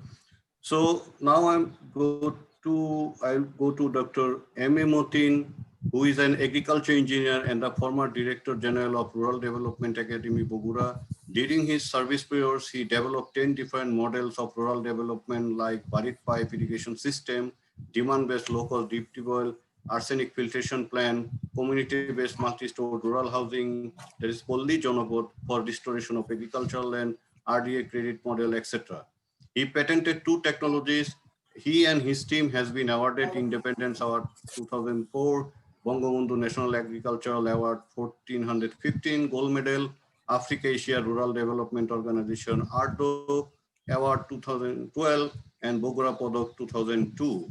So my question to you that is the same question, that what roles of public sector development academy should play for reducing post-harvest loss to ensure our national food system remains secure into the future? So the floor is yours, Dr. M.A. Matin.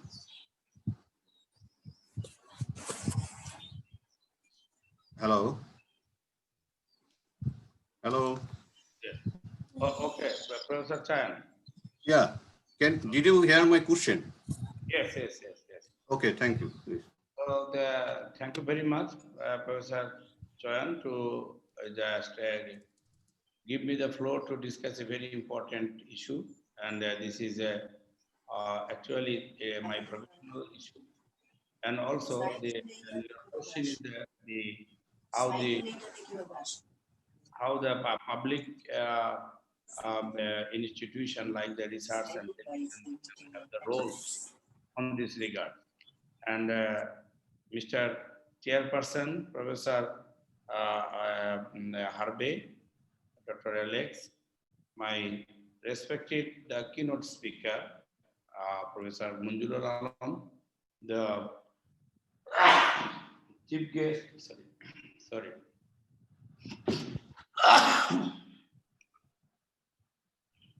The chief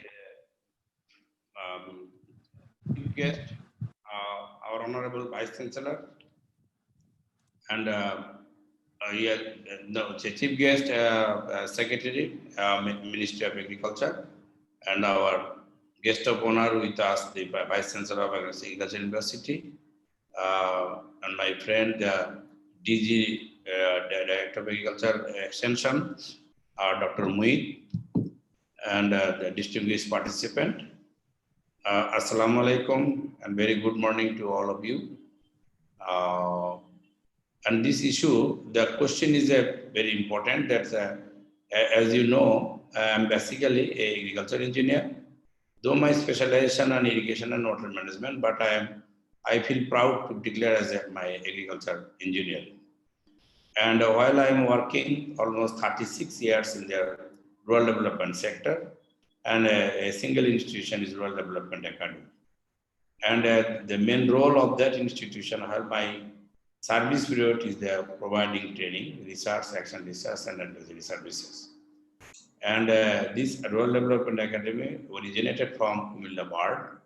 And the Kumilla Bard is actually the leader, the great leader, Dr. Hamid Khan. And he started. And in the Green Revolution, the Bard have a lot of contribution. And in that time, the KTCC, Kumilla Cooperative Karkhana, and we can say that is the starting point of agricultural mechanization in Bangladesh. and then in that time the East Pakistan, because he developed, and very recently we lost one of our senior most agricultural engineer, and they developed the pedal thresher, and that pedal thresher is there now. Maybe we are with the combine, mini combine, whatever is coming. So from the pedal thresher now, and this is the result of the research and action research. So action research actually is you can say in the agriculture extension language, it is we can say result demonstration, or someone is a later form, it is a piloting. And the basic research, actually the basic research is responsible for the university, what Professor Monjurul and his team is actually doing. And that is very, very important. And research is a continuous process. It should not be stopped. And this time, today is a virtual annual workshop, your contribution. And I have seen the laboratory in our Farm Power and Machinery department. And I feel now proud that the Farm Power and Machinery department, and they are coping with the need of the present situation of Bangladesh. Even then, while we are the student in 1980 or 82, the agriculture mechanization is a dream, but that's not in practice. Now it is in practice, and the policy maker, everybody is attention. This time, the government of Bangladesh have a great achievement in our area, and I thanks to our Honorable Minister of Agriculture and also the Secretary, and they tried hard. And my friend also, the Dr. Muyeed, and while he is moving with these agricultural equipments in our area, and finally he attacked by the COVID, and that is everybody's effort, and finally we have got the harvest, good harvest. Otherwise, in our area, all the rice maybe we lost. And then there is a crisis of food grain. So this type of research activity is conducting in the Farm Power and Machinery Department, Bangladesh Agriculture University. And I think that this is a starting point. And with the help of this excellent laboratory, and sometimes while my friend in Hanjin University, South Korea, he is referring me that our lab is, we never call it a laboratory. We call it a business hibernation point. So this lab should be the business hibernation point. And business hibernation point, up till now, our lot of agriculture engineers, they are working with the different company and importing lot of equipments and marketing. And this sometimes I feel very bad, because the agriculture engineers we should not involve in only the trading business. But initially, yes, we have to cope up our crisis. For that reason, we have to import, we have to do the trading business, where there is a distinguished machinery. But yes, with this machine, the Farm Power Machinery Department of Bangladesh Agriculture University in the Faculty of Agriculture Engineer, and I will request that Professor Monjurul to continue this type of activity, to continue any support. Though I am a retired person, but I love to do work with this. And as because at present I have no facility, maybe with the research and action research facility, but I can do research and what is the need of the nation, that's I can. And also my experience I can share it with you. But to me, yes, we have to import agricultural machinery in the field of agriculture, mechanization, yes. But this should be our own product, our own research. And if there is a matching, sometimes I'm referring a combine, how much kilo of metal or plastic with that, and what is the price? If the present price, if I can say it is a 1.5 ton or 2 ton, then 2-ton metal is how much cost. But value addition is which way they did. They did a lot of research. And finally, they are a huge money actually we are draining. Like in our centrifugal pump, huge manufacturer is manufacturing. But if our continuous research is there, then we can develop this type of improved pump rather than we should import the pump. Yes, there is some policy, there is a lot of difficulties that sometimes imported the submersible motor or the MA motor, there is a duty, but if I couple with the pump, then duty is less. So the pump industry is discouraging in that sector because we are not making, we are not even manufacturing the submersible motor or any quality induction motor. So that is also the area where we have to do something so that we can produce. And with the sometimes Corona is a yes, the world economy is a very difficult situation. But to me, Bangladesh is a different country. And Bangladesh, we have a lot of opportunity in front of us with the this COVID situation. So maybe our people, our farmers, they are very hardy people, and this is a country, lot of opportunity. So there is opportunity in the fundamental research, there is opportunity of our action research, there is opportunity of the piloting, there is opportunity of the business, there is opportunity of our production. So if we can boost up our production, then even we can feed. So just yesterday, you have seen in the daily paper that there is opportunity of our agriculture machinery export to United Kingdom. And yes, the Dholai Khan or the Bogra, the manufacturer, they are actually exporting some of our equipment. In Bogura, the Guahel Road equipments, they are exporting to even India, legally or illegally. A lot of things is actually draining. And just we have to just sit with them in which way they are working.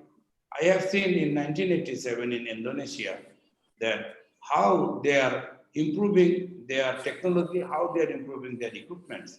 The consultant is never sitting in their air-conditioned room. Consultant is working, the person who are working in the machinery, small workshop, maybe they are illiterate, but the consultant, like the Professor Monjurul, he's sitting beside that workshop and he continuously suggesting him during his work so that gradually he developed. Now, even in Indonesia, the mini turbine, as because they have a lot of spring, they have a hill. So while the spring water is coming, what they did, a centrifugal pump, a half cubic or 1 cubic centrifugal pump, in the delivery line, they are putting the water, and suction line, they are exiting the water. And what happened? The pump shaft is revolving, moving, and they are coupled with a dynamo or generator, and they are producing electricity. Now this Indonesia, they have the biggest and quality turbine technology, and they are exporting their turbine to even then German. So this type of, like why only the ACI and other company, they are only moving with the that we have to import and we are selling. Yes, but the role of like the PHLIL, the studio workshop, I will request Professor Monjurul, Professor Chayan, so that yes, they are importing, but how long? So we have to do something. So the basic responsibility, basic research is Bangladesh Agriculture. Thank you, sir. Okay, so maybe I will shortcut my speech. So I am again congratulate our team, the leadership with the Monjurul, and I am keen. My desire, yes, you are continue from you take the feedback from the marketing people, from the importer, from the those who are marketing these agricultural equipments, you take the feedback and then you study on that and remove this problem, and that will be the different sector, and that will be the win-win situation for country. And the department can think what is the necessity, what is the present situation of Bangladesh, what is the necessity of present mechanization, and what we have to do after this corona, the COVID situation. So we should stand. Our country has a lot of opportunity, and may thank you very much, the team, to give me the opportunity to speak something, and I have shared some of my experience. Thank you all. Thank you very much. Assalamu alaikum. Thank you, Dr. M.A. Matin, who is our proud agriculture engineer and sharing his thoughts. So our last speaker is from Bangladesh Agricultural Development Corporation, Mr. Mohammad Nurunnabi Sarder, who is the member director of Seed and Horticulture at Bangladesh Agricultural Development Corporation, BADC, under Ministry of Agriculture, Bangladesh. He also served as a general manager Seed before joining as a member director Seed and Horticulture. He joined as assistant director in 1986 and served at different field office of BADC. He also efficiently served as general manager fertilizer management, general manager ASC, and general manager horticulture. He successfully participated in different training, seminar, workshop in different countries like Malaysia, Singapore, Thailand, and Philippines. So now my same question go to you, that what roles of public sector development agency like BADC should play for reducing post-harvest loss to ensure our national food system remains secure into the future? And how might you suggest to evolve as a program to serve this need? So, Mr. Nurunnabi Sarder, please.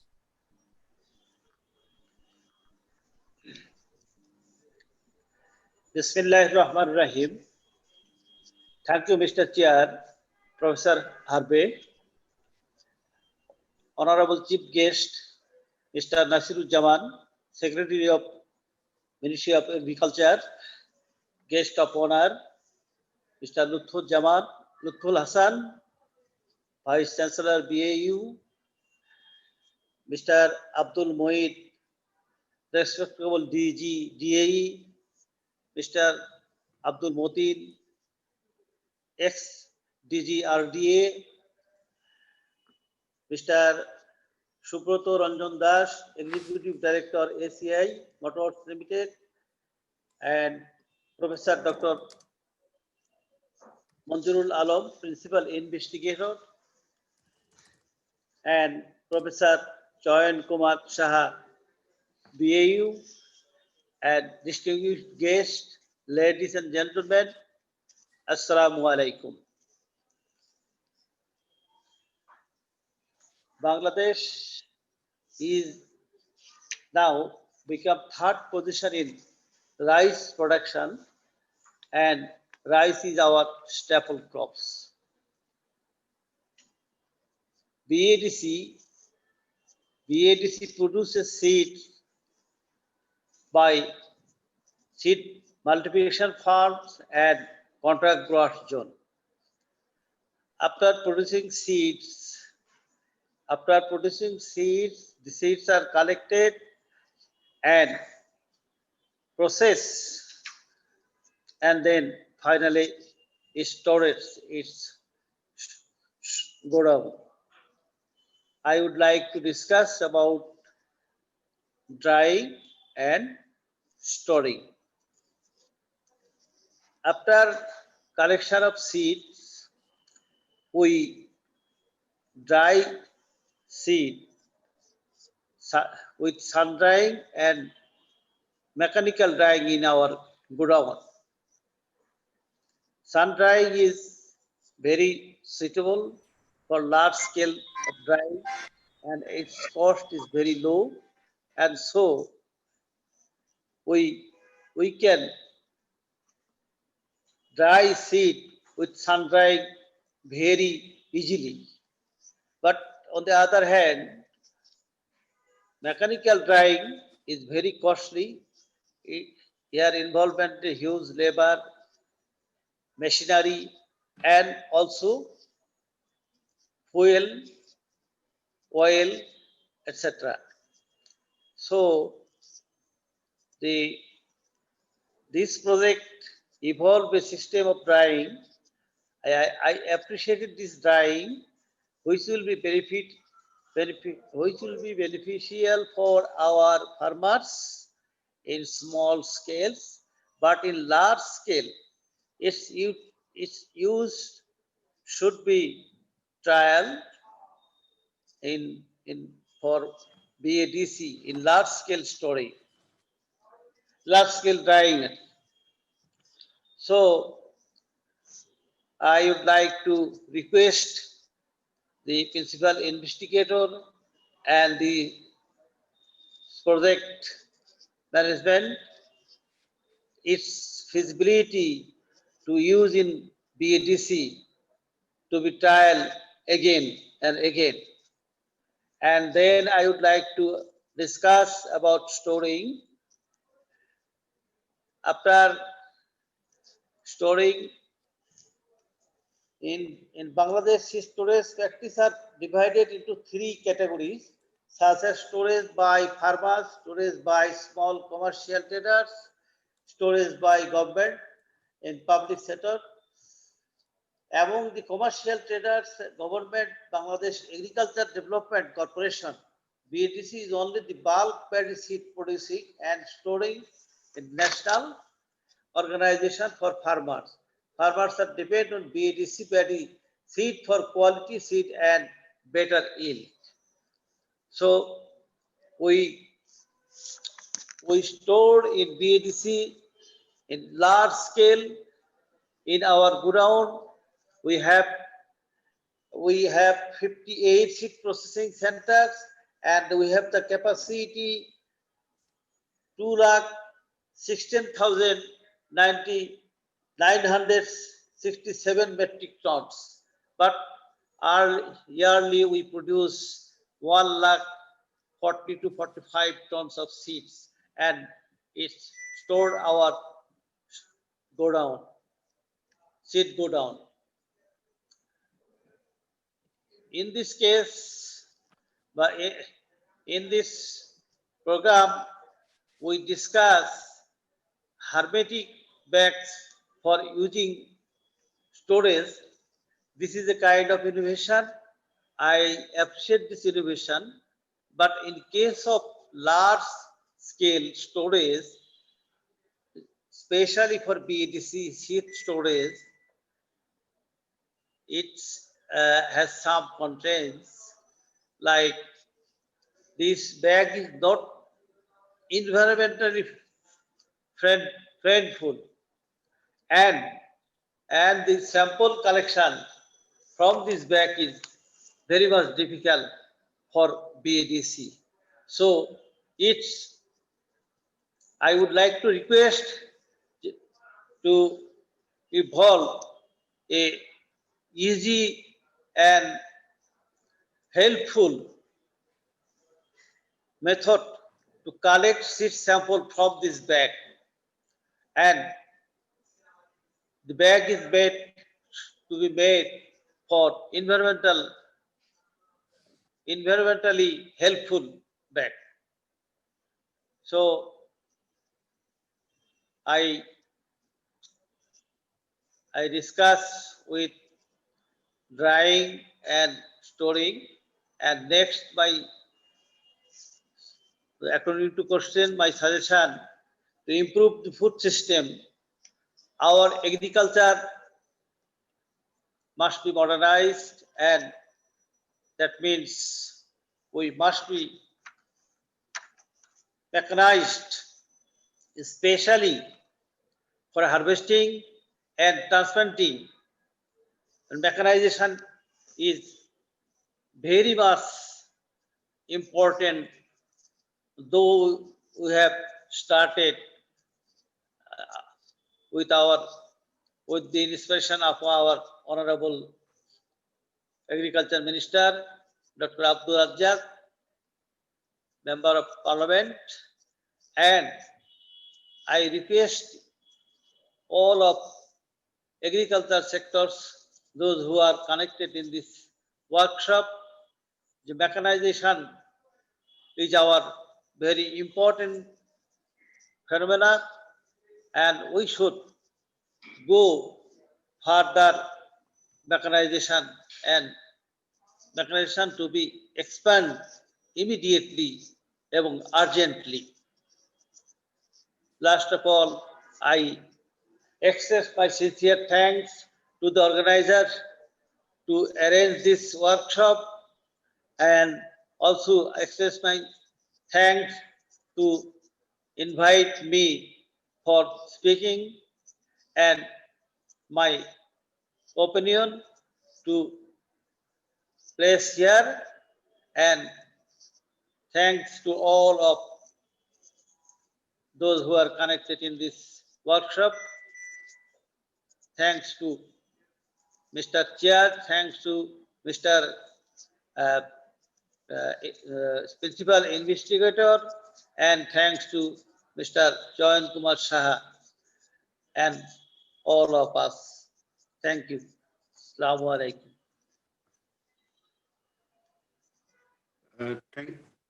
Thank you, Mr. Nurunnabi Shorter, for your nice deliberation and some suggestion towards sustainable agriculture.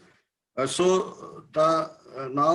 we'll open the floor for question and answering. So initially we'll take questions from all participants who are interested to give comments or ask questions, and then we'll go to the panelists again, just conclude the session. So there are a few interested persons who want to say something, ask questions or give some remarks. So first I would like to invite Dr. Wais Kabir, who is the former chairman of BARC. Sir, are you there? Just to remind you all that the question should be very brief and concise. So Dr. Wais Kabir. Hello. Hello. If not, I will go to the next person, Dr. Israel Hussain, sorry? Professor yeah, I will go to you next. So DG, Director General, Wheat and Maize Research Institute. Sir, I will come to you next. So Dr. Israel Hussain, please. Good afternoon. Honorable session chair, chief guest, special guest, and all panel discussant, and all friends who are joining this webinar. Actually, it is a good workshop as post-harvest loss, recent time considering very important issue of Bangladesh agriculture. Though Bangladesh agriculture is well ahead with good seed, good fertilizer, good irrigation practices, but only lacking side, as many speaker discussed and already mentioned, that the mechanization, especially harvesting and post-harvest part. So recent time it is raising rightly. Our Honorable Agriculture Secretary already mentioned that the project and Bangladesh government is taking initiative rightly, considering these things. But my issue is that as I am working here in Wheat and Maize Research Institute, recent time maize is considering is the very, very important crop for sustaining our food security, as many poultry feed, fish feed, also human consumption issues are related with maize production in coming days. So farmers are already facing problem for summer maize. As summer maize means Kharif season, maize is harvesting in some bad weather, I can say rainy season. So the current BUST there is capable drying maize. As I look that the presenter is capacity 500 kilo per batch. That takes 4 and 5 hours for paddy. But I can suggest, is this there can be applicable for maize, that will be great. So I suggest, please formulate program for disseminating this technology, as already Director General D mentioned, for mass dissemination of this technology. Please considering maize as well as wheat with this program, maybe can be formulated another program considering those things disseminating in the rural area. I am also happy to look that the women already take part this discussion as a service provider. That is great. We need some of type service provider more and more coming days. So post-harvest loss minimization is crucial nowadays for agriculture sustainability. So I am happy to join this webinar. And again, I can raise that if maize can be dried in summer maize, that will be great. So I thanks Thank you. All teachers, my Pamper and Machinery Department, as well as Vice Chancellor and others colleagues, especially ex-Director General Dr. Matin RDA, who is nicely explained this issue. So thank you. Thank you. Thank you. Thank you, Dr. Israel Hossain. So now I'll go to Professor Mohammad Akhtaruzzaman, Dean, Agricultural Economics and Rural Sociology, Bangladesh Agriculture University, for his question and remarks. Sir. Thank you very much to the moderator. First of all, I would like to thanks and address Honorable Chief Guest, Chief Patron, Special Guest, Distinguished Fellow, and ladies and gentlemen, Assalamu alaikum. I am Professor Akhtaruzzaman, Dean of Agriculture Economics and Rural Sociology, Bangladesh Agriculture University.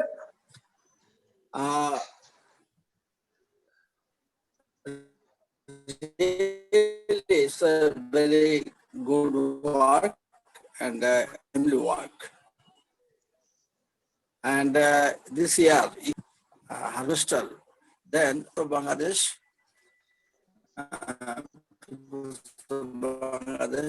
for initiating to import.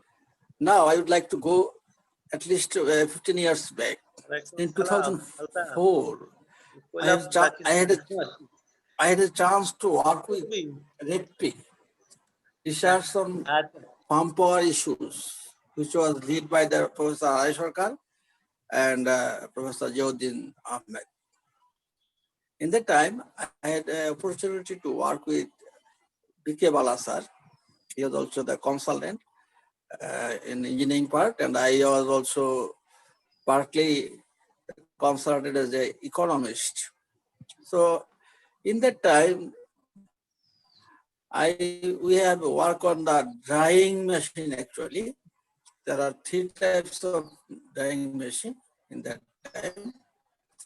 One is bed dry machine, bed dry machine, Vietnam type STR dryer. So Vietnam type STR dryer is household level actually. It can be movable anywhere, anytime. And we have an opportunity to work in Kurigram district in different upajalas. And there we found that actually it's a very good, profitable. But when the rainy season come, the rain 5 to 7 days, the farmers were very aware because in one side, if they could not harvest their paddy, it will go out the water. And even though if they harvest the paddy and take it to the home, they cannot thresh it to the, and they cannot thresh even dry because the rainy continue until 5 to 7 days consequently. So farmers have a problem. So in that case, if it continues 7 days or 8 days, then it will be profitable. So, sir, could you please ask your question just and comments because we have no, to go just another, I have a comment only, not question. I just would like to say please, that the rate of return of investment, whatever you say, when a people or a company would like to invest somewhere, he would like to return to get from the investment, at least above the bank rate. So if it depends on the how many days consequently the rain comes. It's a problem. So we have a sensitivity analysis. If 5 days, 6 days, 7 days, 8 days, then what are the relevant costs and what are the relevant benefits for the investors? And in that case, if it could not be enough rainy consequent days, the investors will no more interest to invest in STR, Vietnam STR. Could you please make it short, please? We'll go ahead with other participants. Okay, another one. Yeah, thank you. The Alim-based dye is very expensive, specifically. The seed is produced there. Our bed trap dryer is a community based because there are 10 tons, 20 tons at a time that could be do there. So it was also done in Lalmonihar district. Professor Akhtar, can I have your attention? We can discuss in later on as we are living in the same campus. We can actually give the opportunity to others thank you, to sir. add some questions. Thank you. Okay, I am just telling that, sir, that the economic viability, sir. Financial viability. Yeah, we have already done this. I have got all your these question. financial parameters, please. Okay. Yeah, so I will go. Maybe our panel discussion will give the answer. Professor Dr. Monjurul Alam. I will go to the next participant, Dr. Rezal Karim, Chief Coordinator, Research Cell, BADC. Could you please ask your question or remarks, sir?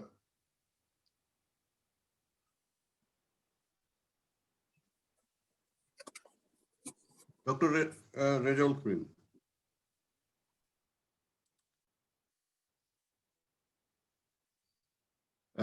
Dr. Rezal Karim, are you there? Okay, I will go to the next participant to ask the question. MD Sarwar Hussain. Are you there? Oh, okay, Dr. Rezal Karim is there, sir. Please call. Please go ahead.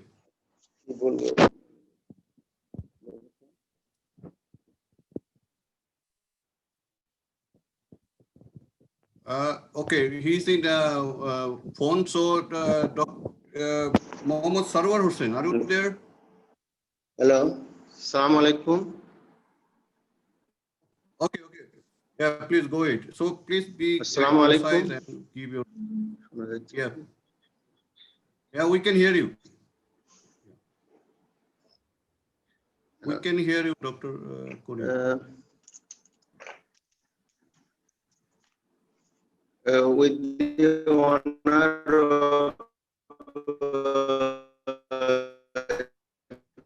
chief guest and honorable honor with the honorable guest, the research of the losses of post-harvest. Initially, the investigator or researcher is the BADC officer, and we help him to give him permission from BADC and Ministry of Agriculture. And we understand that it is very important work for BADC also, as we cheat and reduce the post-harvest losses, our contract grower farmer can save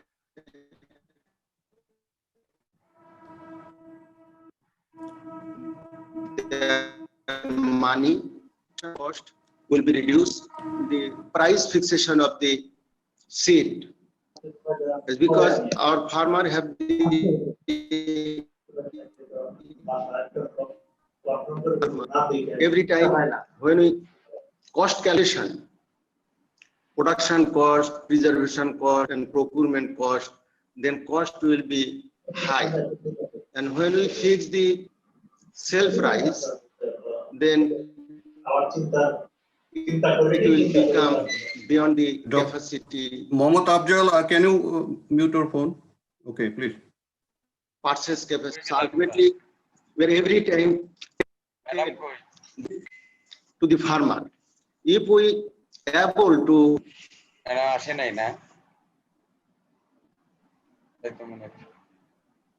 give society farmer, we need to conclude the session by 1 o'clock. Please be precise. Yeah, Dr. Yeah, Dr. Kun, can you provide precise question? And can save our land. In both season, if we increase per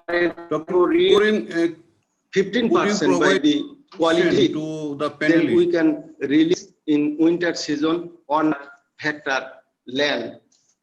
And we can easily use this from cereal seed to the pulse and oils or pulse and oils, which is seed in our country.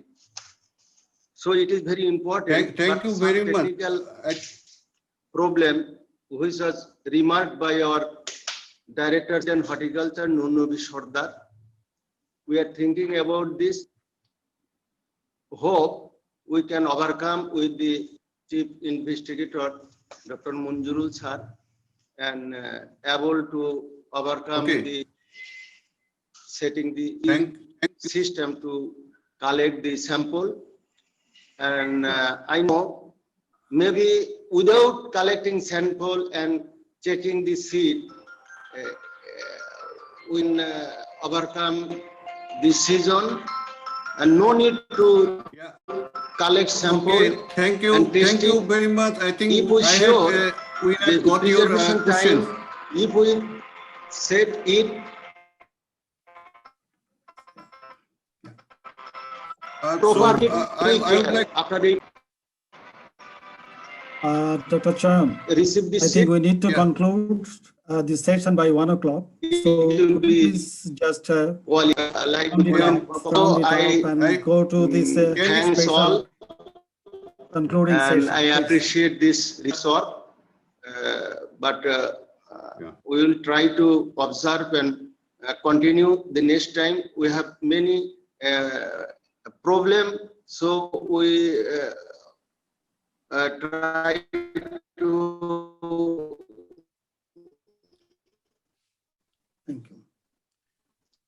Thank you. So thank you very much. Research of the collaboration. Our technical committee, could you mute the phone? Much and thanks for delivered some speech. Thank you very much. So we Dr. are actually running out of time. I think we need to conclude. We need to conclude the session. Please go through for conclusion. Yeah, please.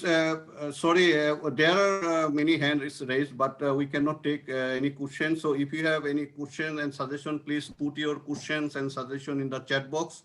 So we'll collect all those information. So I will just go quickly with the panelists, just with the 1 minute. You just answer 1 or 2 questions that raised by the participants. So maybe Dr. Monjurul, sir, can you just Yeah, thank you.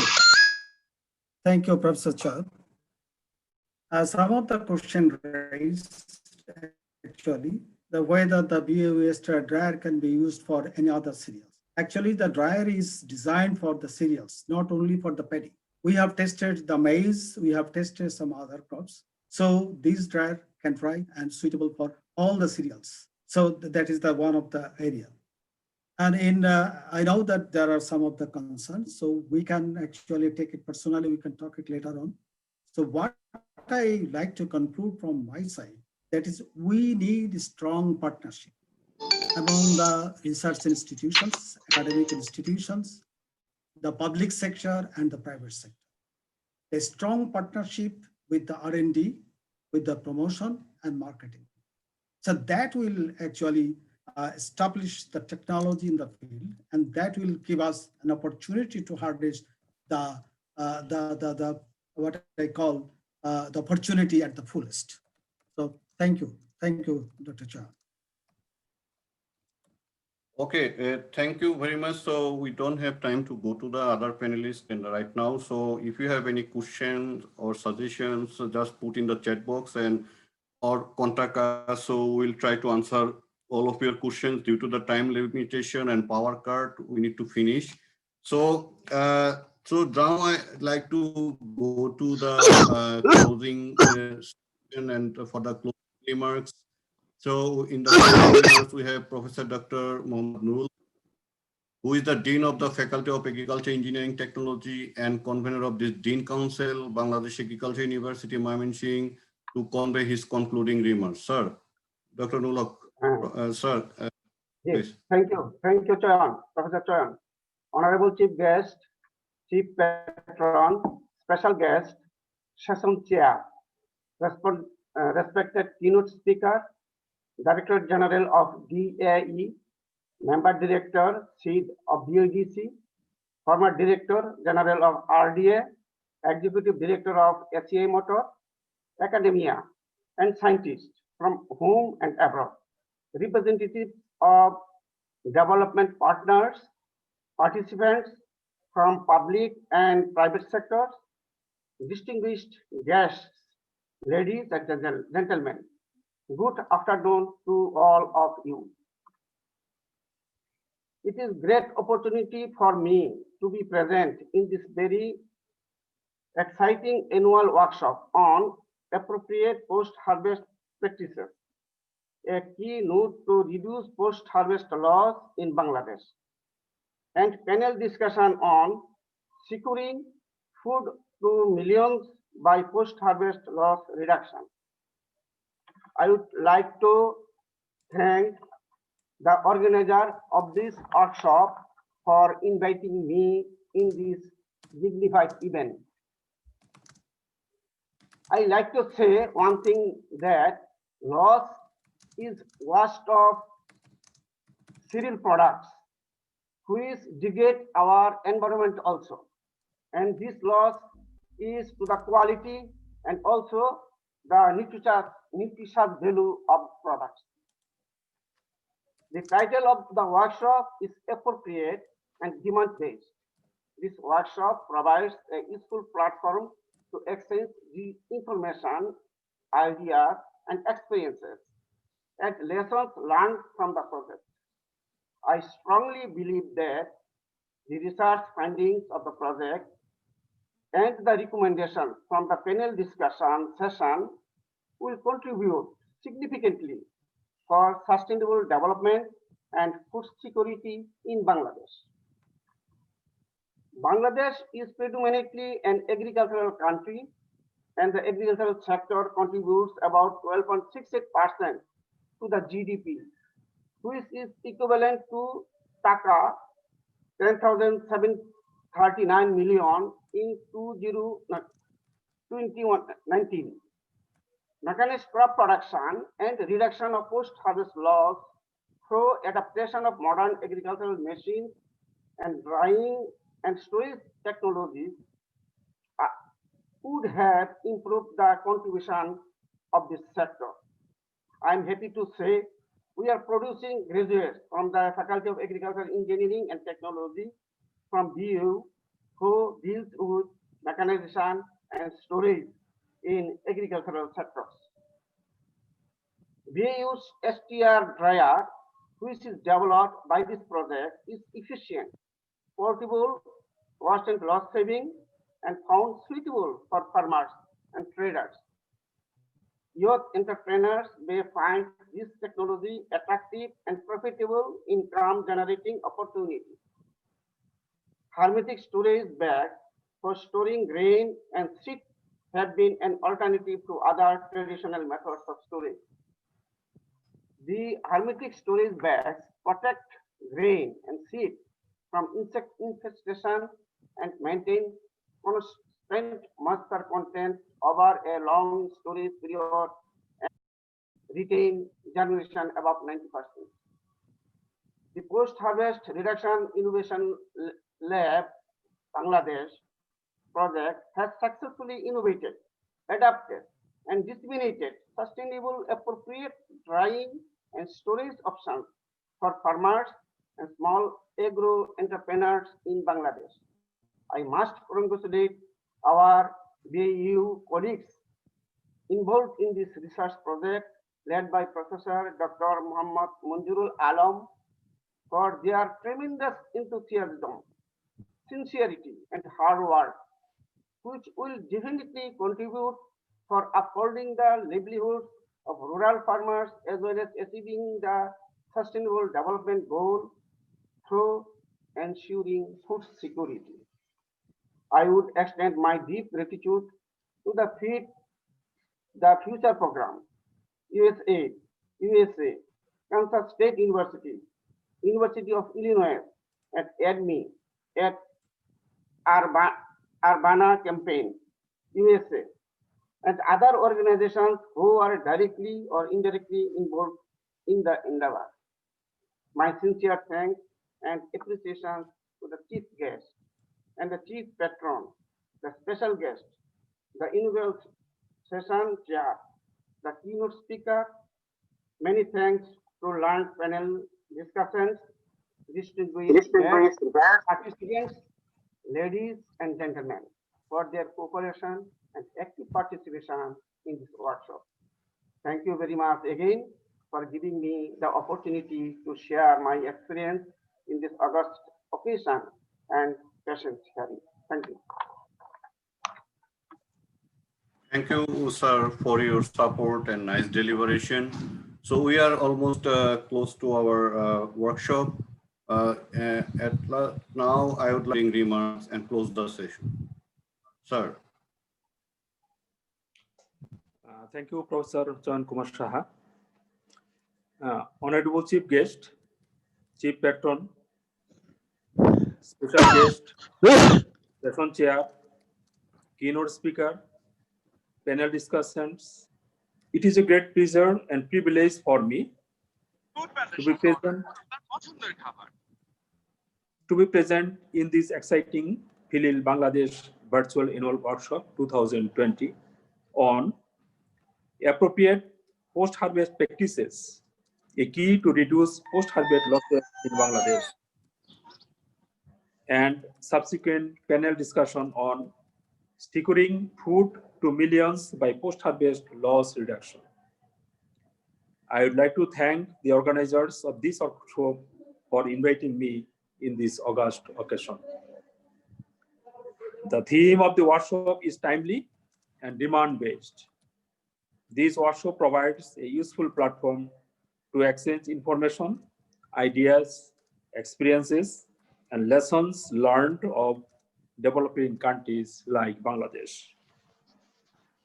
I strongly believe that the shared research findings of the project among the policymakers, researchers, academicians, and farmers will be added value in adopting sustainable and appropriate post-harvest practices in Bangladesh. I am glad to note that the Feed the Future program and USAID, USA-sponsored project led by Professor Dr. Monjurul Alam is successful undertaken in the Department of Farm Power and Machinery, Bangladesh Agricultural University. I congratulate Professor Alam and his team for their contribution in reducing post-harvest losses of cereals by innovating and adapting drier and hermetic storage technologies for Bangladesh condition, and helps in sustaining food security of the country. Bangladesh Agricultural University is committed to provide all kinds of cooperation to carry out such endeavor successfully. As we know that rice is the staple food of Bangladesh, and Bangladesh is the fourth largest rice producing country in the world. A substantial portion, that is about 14% of rice is lost every year during post-harvest operations in the country. Farmers are still using traditional drying and storage practices that are not efficient and effective. A considerable amount of rice is also lost, which is maybe about 9% during traditional drying and storage systems. This project has identified rightly these two operations for reducing losses. In the last decade, the topic of post-harvest losses of paddy is acquired global attention.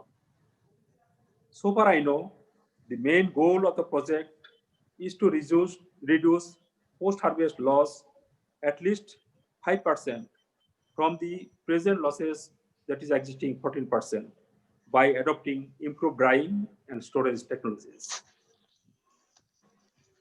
This will help a lot to ensure food security of Bangladesh at the present COVID pandemic situation. Furthermore, improved drying and storage technologies have the potential to save time and labor and increase smallholder farmer income and their resilience. Therefore, it is necessary to build awareness among the farmer for using appropriate drying and storage technologies.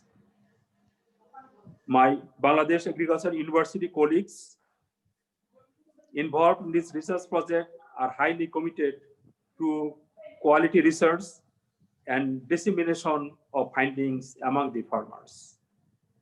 Public and private sector actors, as I informed the Department of Agricultural Extension, Bangladesh Agriculture Development Corporation, private sector actors like ACI-Motors Limited and local agricultural machinery manufacturers are also collaborating in this effort.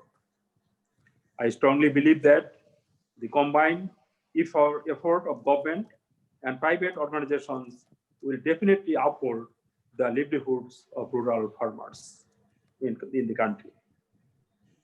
Finally, I would like to extend my deep gratitude to US team, Feed the Future, USAID, Kansas State University, University of Illinois Admin USA, and other organizations who are directly or indirectly involved in the endeavor. This virtual workshop has been a very good step during COVID-19 pandemic situation to move forward and to promote appropriate post-harvest practices in Bangladesh. I would like to extend my sincere thanks and appreciation to the Honorable Chief Guest, Chief Patron, special guest, panel discussions, distinguished guests, printing and electronic media personnel, and the entire project team for successful accomplishment of today's virtual workshop. Bangladesh Agricultural University has been working for the last 59 years for the well-being of the farmers of the country. The present innovation is respect of best through the post-harvest loss is one of the steps forward in this endeavor. Finally, I would like to extend my thanks to the organizers for giving me the opportunity to share my experience in this august occasion and for the patient hearing of the participants. Wish all of you good health during this COVID pandemic. Thank you all, dear participants. Thank you, sir. So it's just we have ended the session. So So thank you all for participating. We are just in time. So I don't know, Alam sir, sorry, can you just say bye to all? I know that, thank you, Professor Chayan. Our Vice Chancellors have already concluded the session, but still I like to thank, and I like to convey my special thanks to our chief guest of this particular workshop, Mr. M.D. Nasiruzzaman, Honorable Secretary, Minister of Agriculture, for staying in this particular workshop for a long time, giving us the time and passion. I like to congratulate and extend my thanks to our Honorable Vice Chancellor, Professor Lutful Hassan, for his continuous encouragement. I like to thank Dr. Jagger, Harvey, and Professor Alex Winter Nelson. They are still being awakened and enjoying this workshop at the very late night. So I will extend my special thanks to Dr. Jagger Harvey and Professor Alex Nelson and other participants from USA and the North America for their patience and continuous support. I like to thank our distinguished panelists, especially the DZDAE Member Director, Seed and Horticulture of BADC. Especially likes to thank Dr. Matin. He's a very close friend of us. And I like to thank Engineer Subrata Ranjan Das. He's always extend his support to this program. And I like to thank all the distinguished participants, especially who attended from the USAID USA, USAID Bangladesh, from the development partner organizations, from the public sector and private sector organization. And my special thanks to our lead farmer and the traders who actually use this machine, and they have actually talked to this session. I always again thank you all for your patience and for the long time you have given to us. And again, I thank you all for your encouragement, and we are looking forward further collaboration and partnership with all of you to make this endeavor successful. Thank you very much for having with us. Thank you. Bye-bye then. ধন্যবাদ। ধন্যবাদ। Okay. ধন্যবাদ, Jagger Harvey. Hi, Alex. Thank you. Thank you, Jessa. Jessa Maria, yeah. Yeah, welcome. Bye-bye. Okay, আস্তে আস্তে সবাই চলে গেলে আমি করে দিই।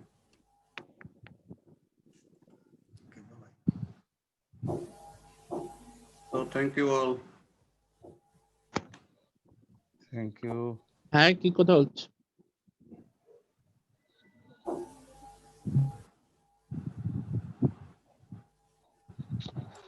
এটা আর পারি না।